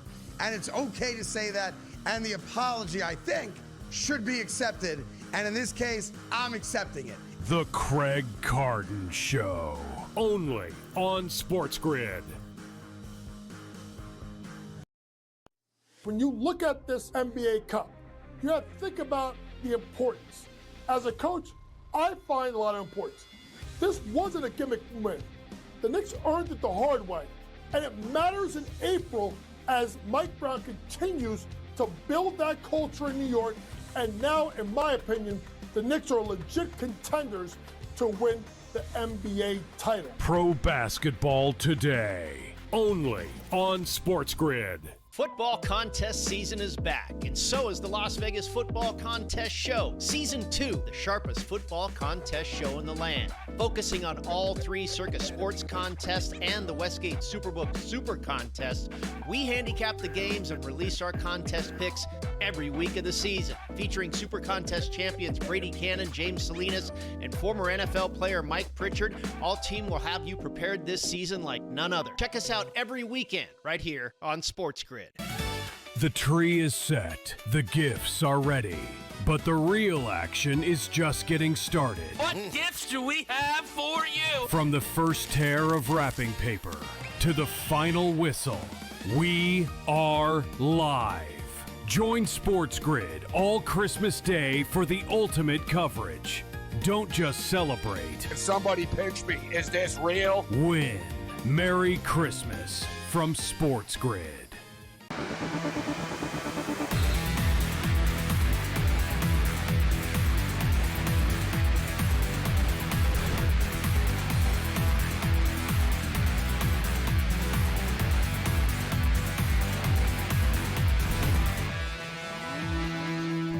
In-game live game day continues. I am Gabriel Morency. We're kicking it with Craig Mish on this holiday edition of the program. So it's 21-10 right now for Dallas. So the total's looking good. We bet the over the game. We hit the first half over. We got the Cowboys teased to the over. So far, so good in this game. In-game total is now 61.5. And honestly, guys, I wouldn't be betting the under here. We've seen both teams are going for it on fourth down. They're actually saying, you know what, let's at least entertain people today. Dallas want to put numbers up, right? I mean, everyone's playing for numbers, stats, contracts, etc. People are trying to make money. Look at a guy like Kyle Pitts right now. Hey, think about that, Craig. Kyle Pitts, right? People forgot about him, sort of buried him, and he's a free agent, bro. What a time for him to start racking up touchdowns on a weekly basis, huh? Yeah, former first-round pick, and went to University of Florida. That's where I went to school. Fully expected him to be a big part of the Falcons. Yeah, and I thought that he'd be he was one of my favorite like talk about tight ends the last 20 years that played for UF. I thought he was a bona fide superstar coming out. At some point, whether it was Arthur Smith. Did you think it was him or them? Did you think it was like the offense, or was it him? Nah, it's obviously him. Because, look, Arthur Smith tried to work him in, too, before he got fired. And that was, I think, one of the reasons why he got fired. They drafted him, and they couldn't do anything with him. Maybe now he's a hybrid, Craig. He's not a tight end, and he's not fast enough to be a wide receiver. So he did have problems getting open. There's no disputing that. Right. Yeah, I just think that you put him one-on-one against a linebacker. Balls are going off his hands, Gabe. Like, a lot of drops over the years. You look at most drops in the NFL at his position. He's near the top every year. But he's put it together. He's going to get a mega contract from some team in the offseason. Too early for me to be able to figure out what's going to be with that. Honestly, Gabe, Falcons really one of the few, I would say, ultra disappointing teams in the NFL this season. I didn't expect them to win 12. But, I mean, come on. They've just, I don't know if they invested right in Penix. Not sure about that. And we'll just have to see which way they go next year. But you're right. He's going to absolutely cash in. No question. They're in a tough spot, too, because is Penix bad enough to throw under the bus? No. But is he good enough or durable enough? This is a thing. It's almost like my boy, J.J. McCarthy, who, all right, now you start to play well, but you get hurt again. And the injuries start to rack up. And availability is a big part of being an NFL quarterback, isn't it, Craig? Yeah, Burrow that's the biggest has thing. That on his moniker now. That's the deal with Burrow. He's been hurt a lot. But look, if I'm the Falcons, you roll back Penix. You definitely just upgrade the offensive line. I think you got to keep Cousins, though. Cousins actually starting to play better as the season has gone on. He was brutal at the beginning, but as you mentioned with McCarthy, today I'm going to keep a close eye on this guy Brosmer because I mean, Gabe, if he's horrible again, that's on the team. Like, they evaluated this guy before the year, made him the backup quarterback, and said, we really like him a lot and think maybe he could be something. Outside of Peterman, Nathan Peterman, remember that guy? He had the worst start in the history of the NFL. So I'm going to guess that he's got to be a little bit better today. And as far as that game goes, I know we'll get into it. He was a quarterback. He's a quarterback guy. He supposedly is. And look, obviously Sam Darnold, you saw what he did with him. But I do think today is a little bit more on the Vikings. My only opinion on that game today, we'll get into a little bit later. They may have the best defensive coordinator in the NFL in Flores. They're always in the game, Minnesota, right? Like their offense could just be getting shelled, but somehow this guy always puts a good defense together. I don't know that he's going to coach a head coach again in the NFL because all the stuff that happened with him suing the league. But Minnesota's defense is legit. As we saw when they had a shutout, I think it was the Raiders a couple of weeks ago. I don't know if that counts, though, Gabe. When we look back at the end of the year, it may just say bye week. Yeah, go half a shutout. Yeah, you get half a win. That's what it should be for the Raiders. So, guys, there's one team, Detroit, aren't eliminated yet. They need Green Bay to lose both games, right? But they're not, so they will show up today. Aiden Hutchinson, and I do believe him in what he said, listen, it's out of our control. We're just going to play. We know we need to win. And then he brought up, he goes, I'm still upset about losing the effing Thanksgiving Day game. Yeah. And he goes, I don't want to lose another one of these holiday games. Like, he basically said, we're going to play on a holiday. We better win. Like, basically said, he goes, we want to win on Christmas. Like, we lost the Thanksgiving Day game, and it still bothers us. And at least, like I said, Craig, Detroit wins, and then they kick back, and they hope for the best, and they watch the Packers. So I expect the Lions to show up today, but do you like Minnesota plus the 7 with Brosmer at quarterback? Because like you said, he was pretty bad at his debut. I like the under. I think that Detroit's offense isn't as good as it was last season. We saw that again this past week. And I think that Minnesota is probably just going to play ball control and not embarrass themselves like they did the last time. Isn't it a good Aaron Jones day today, Craig? And Jones isn't a big prop guy. He's sort of okay. Seems like a high total. 44.5 seems high for this game for me. I don't know. I don't see a lot of points coming. Detroit sort of runs their offense through Amon-Ra St. Brown. Last week, he didn't do anything in the game. They couldn't score. So if teams are starting to figure that out a little bit, they're going to have a hard time again today. St. Brown needs 12 to 15 targets, 8 to 10 catches, and a touchdown. Last week, I think he went into the fourth quarter with only a half a dozen catches or less, and then finally got that last play at the end of the game, which obviously would have changed everything around. So I'm more on the under on that one today. So, as you brought up Brosmer, and I like, I'm always fascinated, guys, from a betting perspective. Like I said, I'm on Josh Johnson here. We were on Phillip Rivers, his passing yard prop that he over the other night. I always like these low numbers with the backups, but Brosmer's 188.5, which kind of feels high to me. And Aaron Jones isn't a player that people are running to the window to play his props on a weekly basis. I mean, he's at the back end of his career right now, but he's still an effective enough player, and I got to believe that they are going to run the football today, right? I mean, what's your take on Aaron Jones and what he does today in this game? He hasn't been great, Gabe. I watch the games closely. He hasn't been great. It seems like he's been tired at times. Mason was the primary guy for most of the season because Jones was hurt. When Jones came back, he had a little pep. He's the kind of player I honestly think at the end of the season that's going to be looking for a contract, probably playing for a new team. So, yes, he's not going to hit any bonuses either. So, no, I really don't know that he'd be a huge factor in this game. I do think that if Brosmer wants any future in the NFL, he should throw to Justin Jefferson, even if he gets picked 15, 20 times today, because that has been the story of the year for the Vikings. No one can get the ball, including JJ, to JJ. So, it's to me, weird that with Jefferson. Would be the guy. When JJ gets him the ball, he drops it. I think he'll.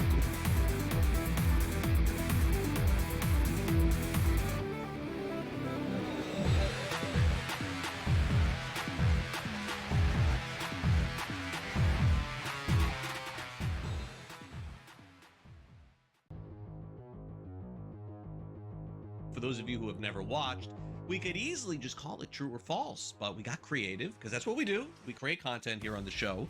We call it buy or sell. Tucker will lead the Bucs in touchdowns this season. I never, ever would have thought that this would even be a buy or sell, but here we are.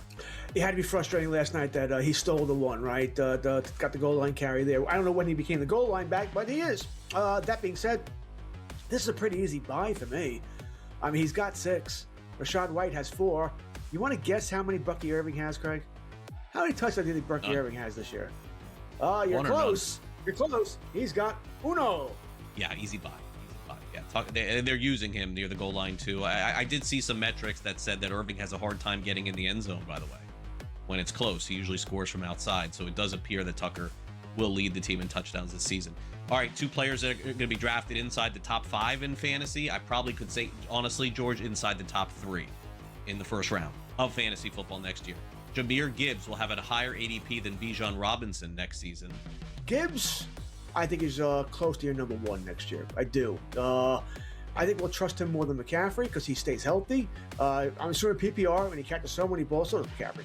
But we love the Detroit offense here. I don't think you can go wrong with any of these guys, by the way. All right, I'd be happy with all of them. But I think me personally, if I had, it was Gibbs, McCaffrey, which I think is really your 1-2 there.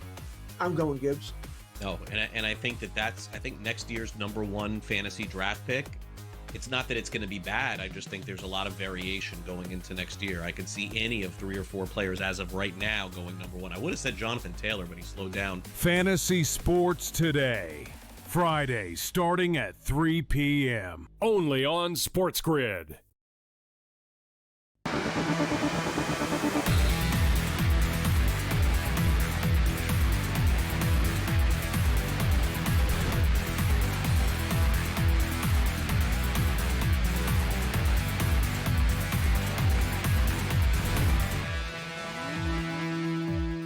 In-game live, Christmas holiday edition of the program continues.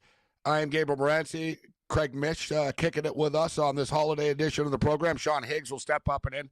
Brandon Aubrey attempting a field goal right now. It's a chip shot for him. But ironically enough, these are the ones that he actually misses.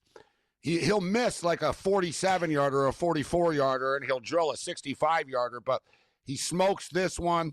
So we got a 24-10 game right now. All right. Couple of seconds left in the first. It was a 42-yarder. So you had 24-10 with 19 seconds left. So, and I tell you what, that Cowboy team total, another not trend, but just fact this year and in past years with Dak Prescott was 30.5.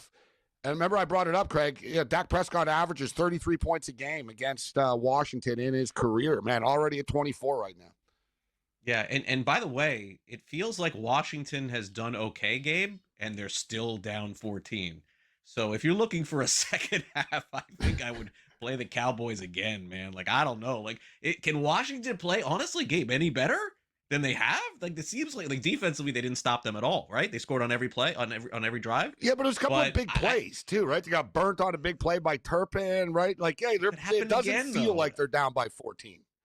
I know, but I don't know. Like, I feel like that's the peak of what the best Washington we're going to see today. Like, I don't know. I'm really worried. But again, we got a decent first half. The score could have been 31-3. Instead, it's 24-10. Naturally, I still think Dallas is going to push a little while longer. Washington does get the ball first in the second half. So what you want to keep this game close is some sort of Washington score before Dallas gets the ball. What you don't want is Washington get the ball, punt, 3 and out, Dallas scores 31-10. Then it's probably a wrap at that point. Then we're on to the next game. 113, Cavaliers and Knicks right now. 3.5 minutes remaining in the basketball game. Really good game. So the Knicks have now come back. The Spurs and Thunder are getting ready to go off the board in a couple of minutes. So I'll just quickly rattle off some picks for everybody that I'm playing here. Listen, San Antonio beating them 2 times in the last 10 days. Now you're getting 10 points. People just assume Oklahoma City are going, because they need the game, double revenge and all that type of stuff. It's a matchup problem for them. Wembanyama has only played 44 minutes in the 2 games that they've beaten Oklahoma City and have outscored Oklahoma City by 33 points when he's on the court. Right? Oklahoma City don't have an answer for him, and I think he's going to play more today. So let's go with the points. We're going to take the points with the San Antonio Spurs. We've been on them in the first 2 games. We're going to do it again here. We're going to keep this one simple. We're not going to get too cute here, so call me Paul Public if you want. But SGA, all he does is score. It's Christmas Day, double revenge. He's not going to play around. He's just going to do his thing where he takes it to the rack over and over and over again. 32.5.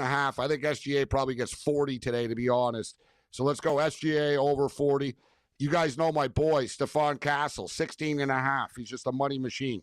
So we're going Castle over 16.5 points scored. And Wembanyama's only scored 14 and 12 in his last 2 games, but I think he's going to start to get some more minutes as we go along here. It's too light to play, not to play at 17.5. So let's go with Wemby over 17.5. Craig, I wanted to get into some baseball with you. We got a couple minutes. Sure, why not? I guess we'll get into it more later. But how about the news now? Bryce Harper.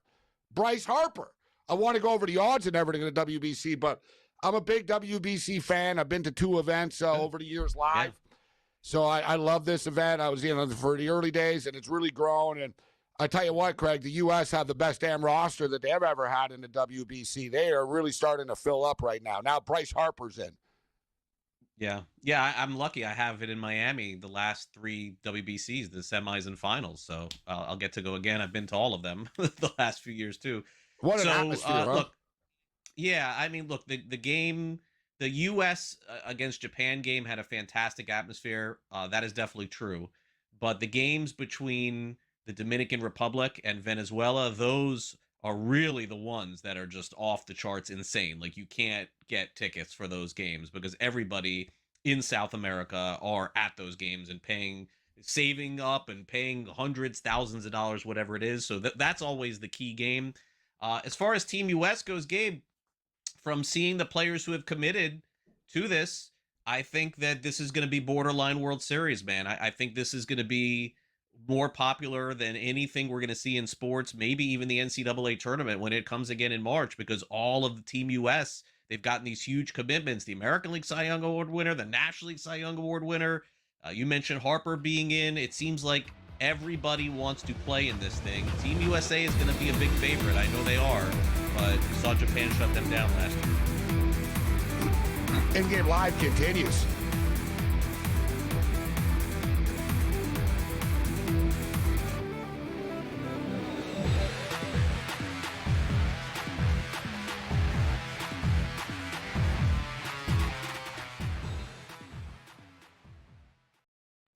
When you look at this NBA Cup, you have to think about the importance. As a coach, I find a lot of importance. This wasn't a gimmick win. The Knicks earned it the hard way, and it matters in April as Mike Brown continues to build that culture in New York, and now, in my opinion, the Knicks are legit contenders to win the NBA title. Pro basketball today, only on SportsGrid. The Chicago Blackhawks of the National Hockey League are now official partners with Kalshi. It takes effect this week. Each side can use the other's intellectual property for co-marketing purposes, and Kalshi will be promoted during home games at the United Center and on Blackhawks broadcasts. First of its kind, certainly probably not the last as well. Newswire, only on SportsGrid.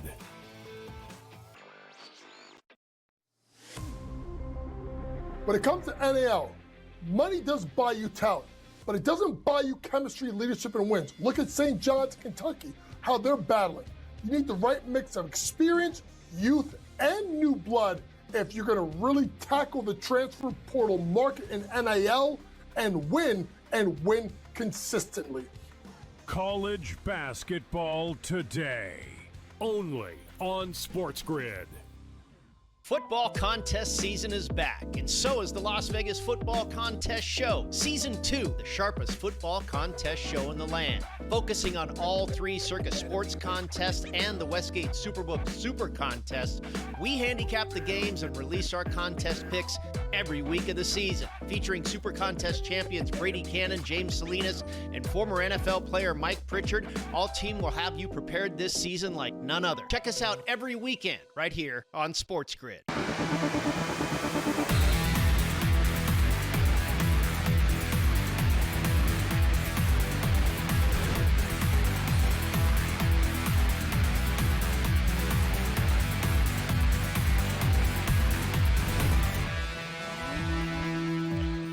In-game live continues. I am Gabriel Morency, kicking it with Craig Mish on this holiday edition of the program. Already at the half right now. Quick check right now. 24-10 for the Dallas Cowboys. Total is 58.5. Cowboys are laying 14.5. Craig, you think, if anything, that the Cowboys will pull away in the second half here? You would rather be and look, it's 14.5. So, in other words, it's basically who's going to win the second half, Dallas or Washington? You think Dallas more so than Washington, Craig? Yeah, I think Washington probably scores twice out of every 4 times they have the ball. I think Dallas scores every four out of 4 times they have the ball. I mean, again, I don't know how much. Washington obviously is horrendous on defense, and it's been like this all season. But if I watched just Washington, I would be like, oh, they played pretty good, and they're still pretty much getting killed. So if they punt right out of the gate, they played pretty good against Philadelphia too. It was the same thing against Philly, Craig. Like they were actually down in the 14. game.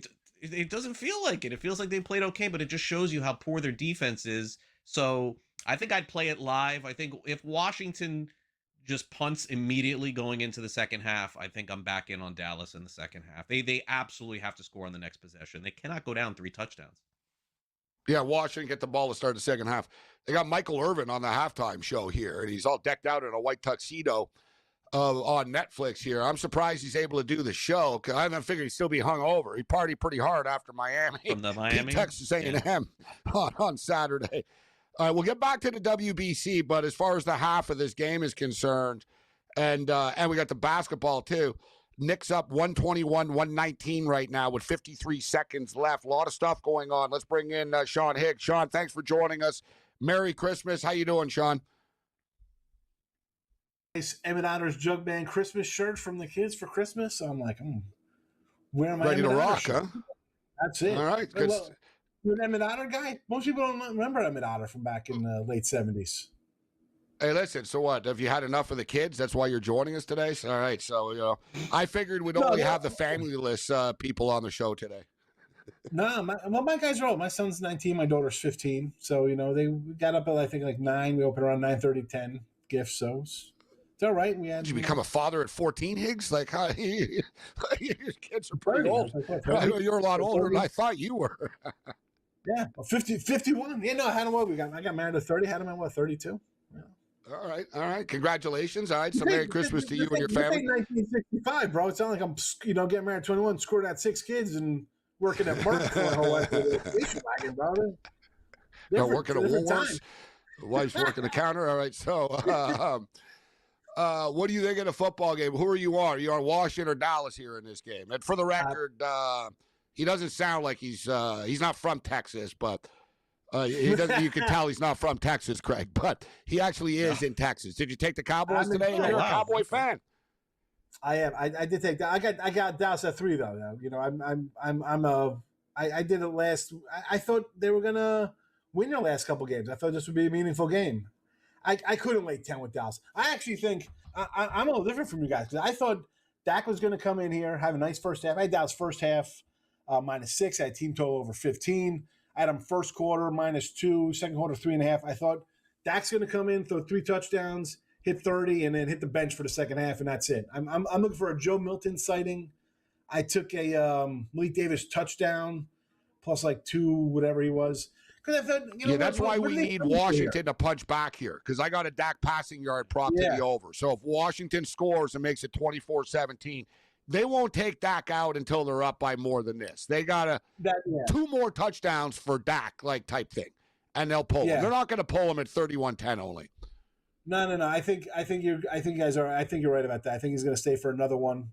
Get into those 30 mark, and then maybe because at that point, what are you wheeling him out here for? God forbid something happens. You've seen these quarterbacks get hurt.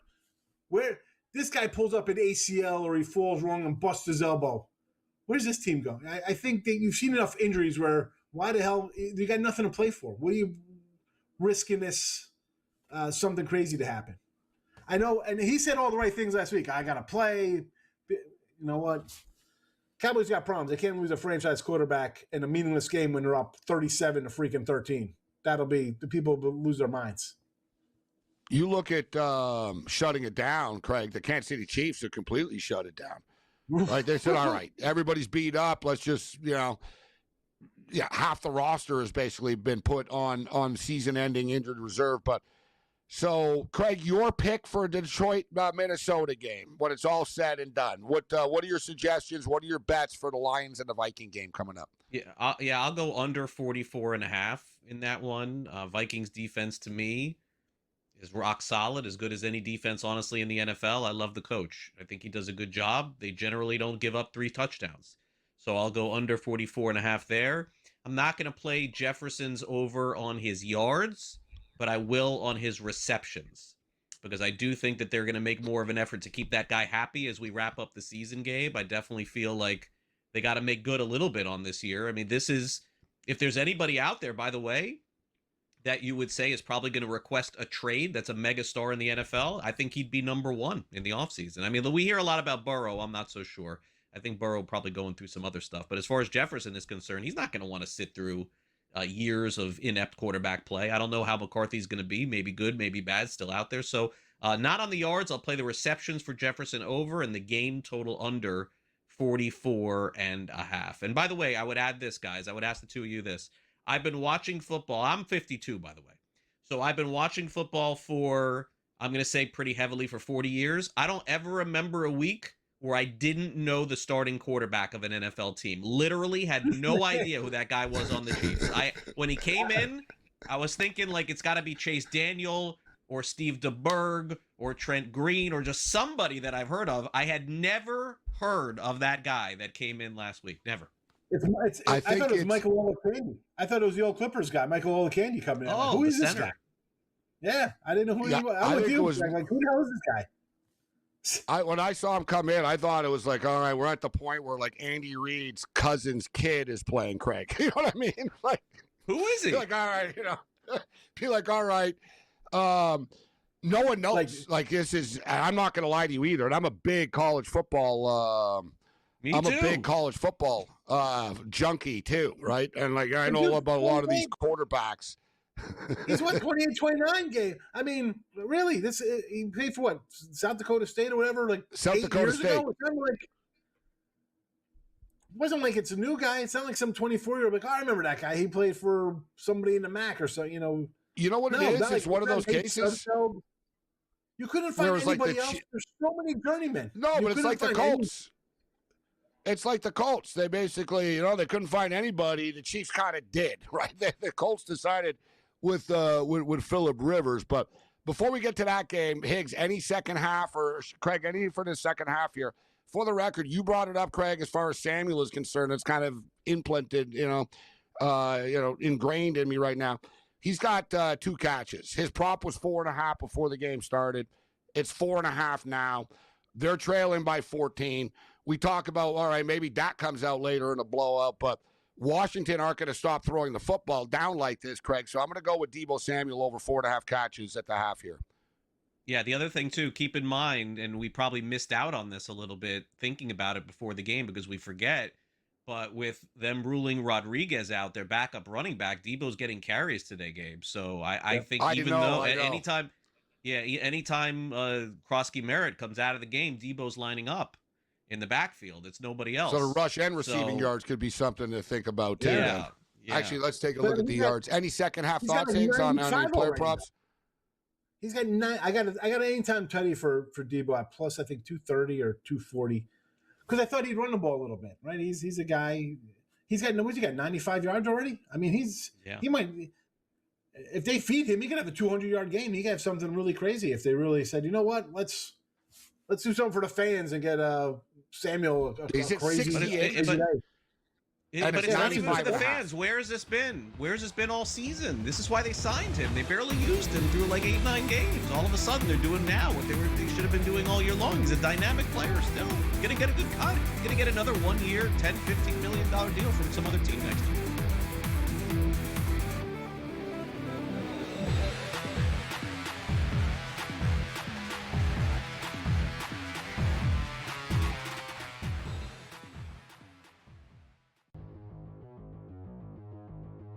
For those of you who have never watched, we could easily just call it true or false, but we got creative because that's what we do. We create content here on the show.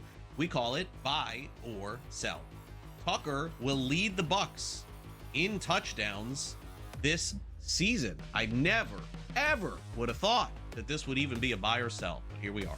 It had to be frustrating last night that he stole the one, right? Got the goal line carry there. I don't know when he became the goal line back, but he is. That being said, this is a pretty easy buy for me. I mean, he's got 6. Rashad White has 4. You want to guess how many Bucky Irving has, Craig? How many touchdowns do you think Bucky Irving has this year? You're close. You're close. He's got 1. Yeah, easy buy. Yeah, they're using him near the goal line, too. I did see some metrics that said that Irving has a hard time getting in the end zone, by the way. When it's close, he usually scores from outside, so it does appear that Tucker will lead the team in touchdowns this season. All right, 2 players that are going to be drafted inside the top 5 in fantasy. I probably could say, honestly, George, inside the top 3 in the first round of fantasy football next year. Jahmyr Gibbs will have a higher ADP than Bijan Robinson next season. Gibbs, I think, is close to your number 1 next year. I do. I think we'll trust him more than McCaffrey because he stays healthy. I'm sure in PPR, when he catches so many balls, so does McCaffrey. But we're going to love a Detroit offense here. I don't think you can go wrong with any of these guys, by the way. All right, I'd be happy with all of them. But I think me personally, if I had, it was Gibbs, McCaffrey, which I think is really your 1-2 there, I'm going Gibbs. No, and I think I think next year's number 1 fantasy draft pick, it's not that it's going to be bad. I just think there's a lot of variation going into next year. I could see any of 3 or 4 players as of right now going number 1. I would have said Jonathan Taylor, but he slowed down. Fantasy Sports Today. Friday, starting at 3 p.m. Only on SportsGrid.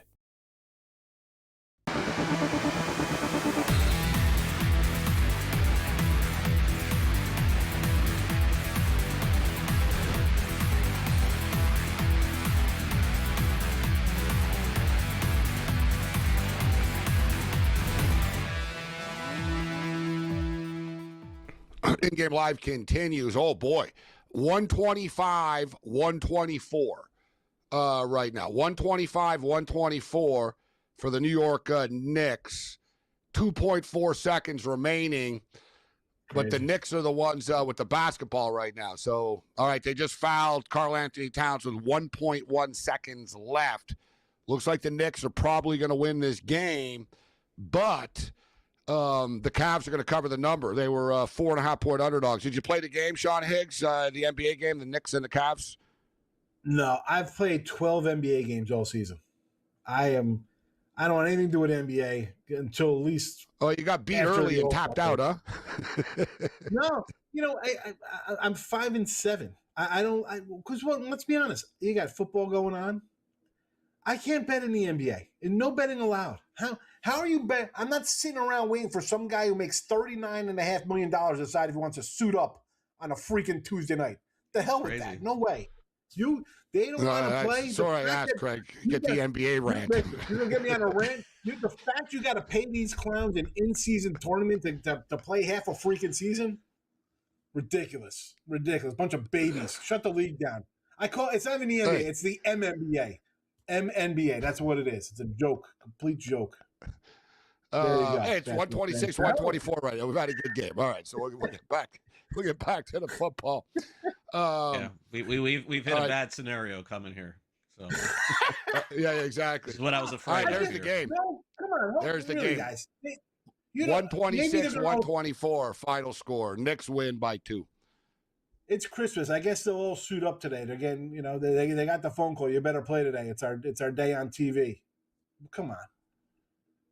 They all played.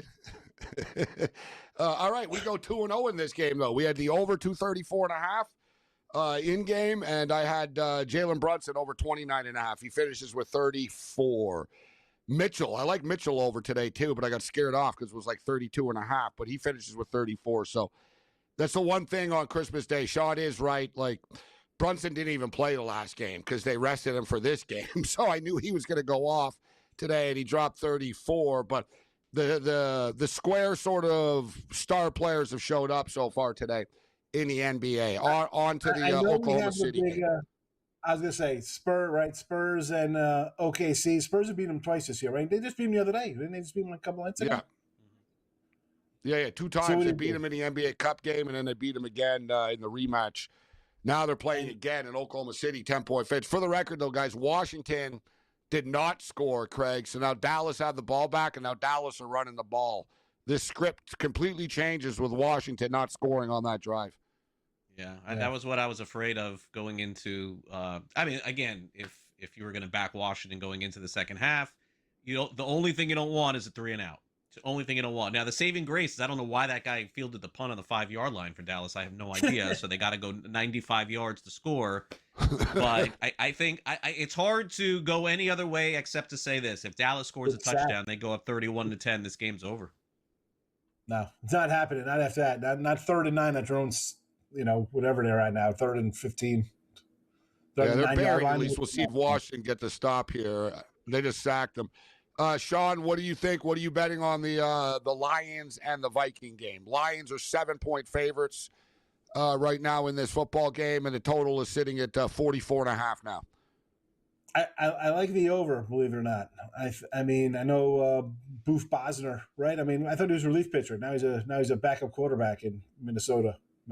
Max Brosner. I call him Boof Bosner. I got to throw back some early 2000 Twins pitchers.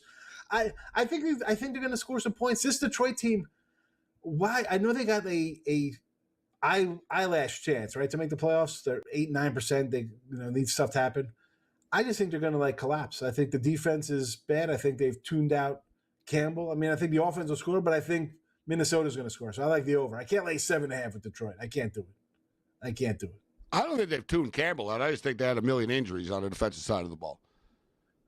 And they're actually getting guys back now. It's too little, too late, but their secondary was just completely shredded this year. It's a lost season, so how motivated are they going to be right here? On Christmas, they're still alive. Yeah, no, I don't buy into that motivation type stuff. No, I don't buy into that motivate. Yeah. That's handicapper crap stuff, Craig. about the I don't know. motivation factor and stuff like that? I mean, the Giants and the Jets may not be, but Detroit is still alive, and Campbell's the coach. Like I don't know if they'll play well, but they're going to show up today. I don't know. Oh, they'll play well. They're playing against a third-string, whatever, kid quarterback here. Like, I think Minnesota are the ones that are just sort of – Minnesota are the ones that are out of gas now. They've had too many injuries. It's just been too much. Gabe, they had 2 touchdowns taken off the board in the last 15 seconds. At home, they're the home team. You should be getting the damn call. These guys lost 2 calls. Like, you should be getting a friendly call at home. That's a tough one to bounce back from on a show. You got to be kidding me. Like, that's a crusher. That's a So you taking the Vikings? You taking the Vikings? I can't back that cat. I can't. No, I can't do that. I'm not that. I like pain and stuff like that. I can't do that. The Lions are going to roll them. I think the Lions are going to roll them. As far as the total is concerned, I don't know. Like, I don't think Minnesota's going to score much. I'm kind of with you, Craig. But listen, Sean, before we get you out of here, Denver tonight and KC. It's up to 13.5, man. What are you doing with that game? Give me the under, and I almost want to take Kansas City. Here, Kansas City's an under team anyway. They were an under team with Mahomes and these guys playing. That's a light total. Here? Is Denver? It is 38. You know what? Listen, it went to 36.5, guys. It's 38. Yeah, people didn't think that Phillip Rivers was going to score. What do you think, Craig? Do you get the reverse contrarian here? Does Andy Reid just dig into the playbook and start running trick-ass plays? And I'm not what do you think, Craig? Yeah, I mean, listen, and covering and obviously playing and being in media and being with these guys around the whole time, let me tell you what I see. Why in the world would Andy Reid, even though he was asked, address a question about Travis Kelce's playing his last game at home? This guy answered the question. He could have easily said, well, we just have to see and we'll go from there. Pound Kelce. Hold on, Craig. We'll hit this on the other side. I think this is it.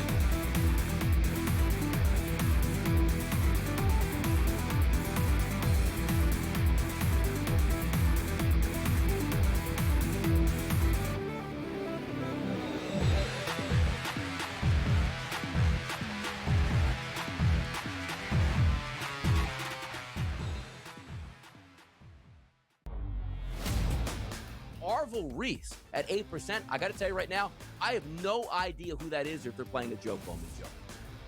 Yeah, that's going to be interesting. Who is that? Here, but I have no idea. You need to know? But no idea. But don't you have to pick the Heisman winner, Don? Isn't that like the rule of thumb? If you're going to take a quarterback, is he not the best quarterback? The Early Line, only on SportsGrid. When it comes to NAL, money does buy you talent, but it doesn't buy you chemistry, leadership, and wins. Look at St. John's, Kentucky, how they're battling. You need the right mix of experience, youth, and new blood if you're going to really tackle the transfer portal market in NIL and win consistently. College basketball today, only on SportsGrid. Football contest season is back, and so is the Las Vegas Football Contest Show. Season 2, the sharpest football contest show in the land. Focusing on all 3 Circus Sports contests and the Westgate Superbook Super Contest, we handicap the games and release our contest picks every week of the season. Featuring Super Contest champions Brady Cannon, James Salinas, and former NFL player Mike Pritchard, all team will have you prepared this season like none other. Check us out every weekend right here on SportsGrid. The tree is set, the gifts are ready, but the real action is just getting started. What gifts do we have for you? From the first tear of wrapping paper to the final whistle, we are live. Join SportsGrid all Christmas Day for the ultimate coverage. Don't just celebrate. Somebody pinch me. Is this real? Win. Merry Christmas from SportsGrid.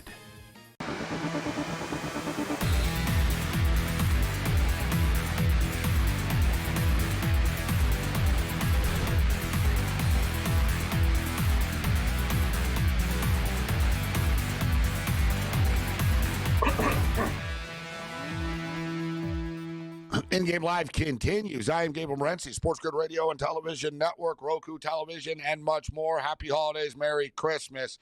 24-10 Cowboys still, so we haven't had any points yet scored in the second half. But the Cowboys were pinned deep, and they started to move the football. We had a wild ending of the basketball game, 126-124. New York Knicks beat the Cleveland Cavaliers. I'll be interested to see the television ratings for the NBA compared to the NFL. The NFL always crushes all, but it is on Netflix, so the ratings are a little bit skewed. It's not Nielsen ratings. We're not in a Nielsen rating world anymore, really, but it's not Nielsen like standard TV ratings for Netflix. But it should be noted, Netflix has 313 million or something. They got 300 million plus global subscribers.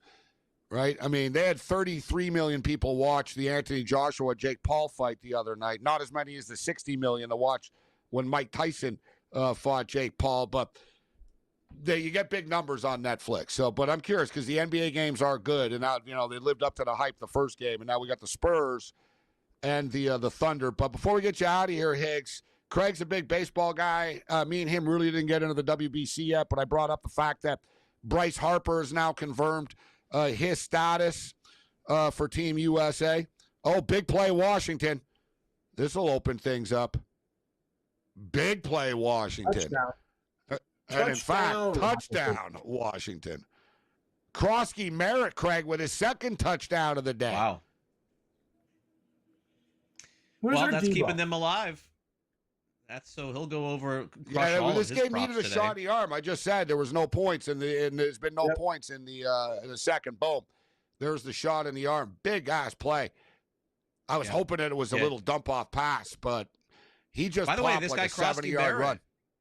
He's had 3 seasons, right? First 5 games looked like a star. Next 6 games looked like a dud. Last 5 games looks like a star again. Yeah. That's how you stay in the league, though, Craig, right? You fill it up. Yeah, I guess so. All right, well, give him a chance. He ended strong. But, all right, so the WBC, Japan have owned this thing, right? They've won 3 of them. They've won more than anybody else. The U.S. has had good teams in the past, very good. Last roster was pretty stacked, but the pitching wasn't, right? So this is the best pitching that they've ever had before. Skeen, Skubal, Logan Webb, Ryan, etc. So this is the best pitching they've ever had. They are now the favorites. The odds makers have paid attention. USA are plus 140. Japan are plus 300. Dominican Republic plus 375. We'll get Craig's extended take on this, but only a couple of more minutes with Higgs. And Higgs, you're thinking outside the box and pulling the trigger with Puerto Rico at 10-1. Yeah, I grabbed a little Puerto Rico there.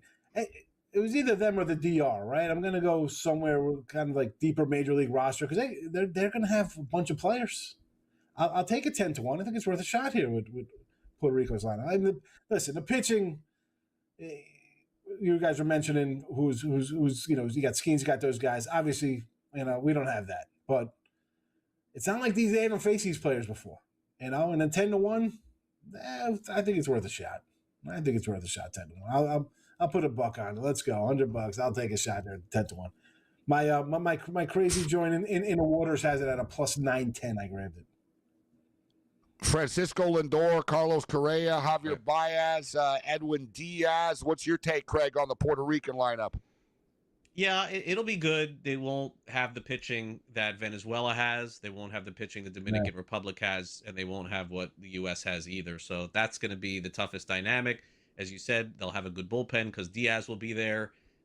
But I could probably look at that team and say they definitely were better managed last World Baseball Classic. I think that's fair to say because, if I'm not mistaken, the DR got knocked out pretty quick. So if that's a bonus, having Yadier Molina back once again doing it and being the manager of that team, then you would have to guess that they could potentially go far into it. But stacked a roster? No, they don't have the roster that some of the other teams have. Better coached, you can make the case. We got to see the bracket, obviously, and who's going to play who and how it plays out. But I could see, in my own personal opinion, they could go on a run, maybe make it to the Final Four type of thing. But even that'll be tough. But, they are only 10-1 for a reason. They do have talent. Yeah. Craig, I'll ask you, if you take away Japan and USA, who's the best Latin American coach? Is It should be the Dominican a Dominican legitimate Republic. threat? It should be. They've fallen It should short in be. this in the past, though. Right. They've won I once, know. but they've fallen short.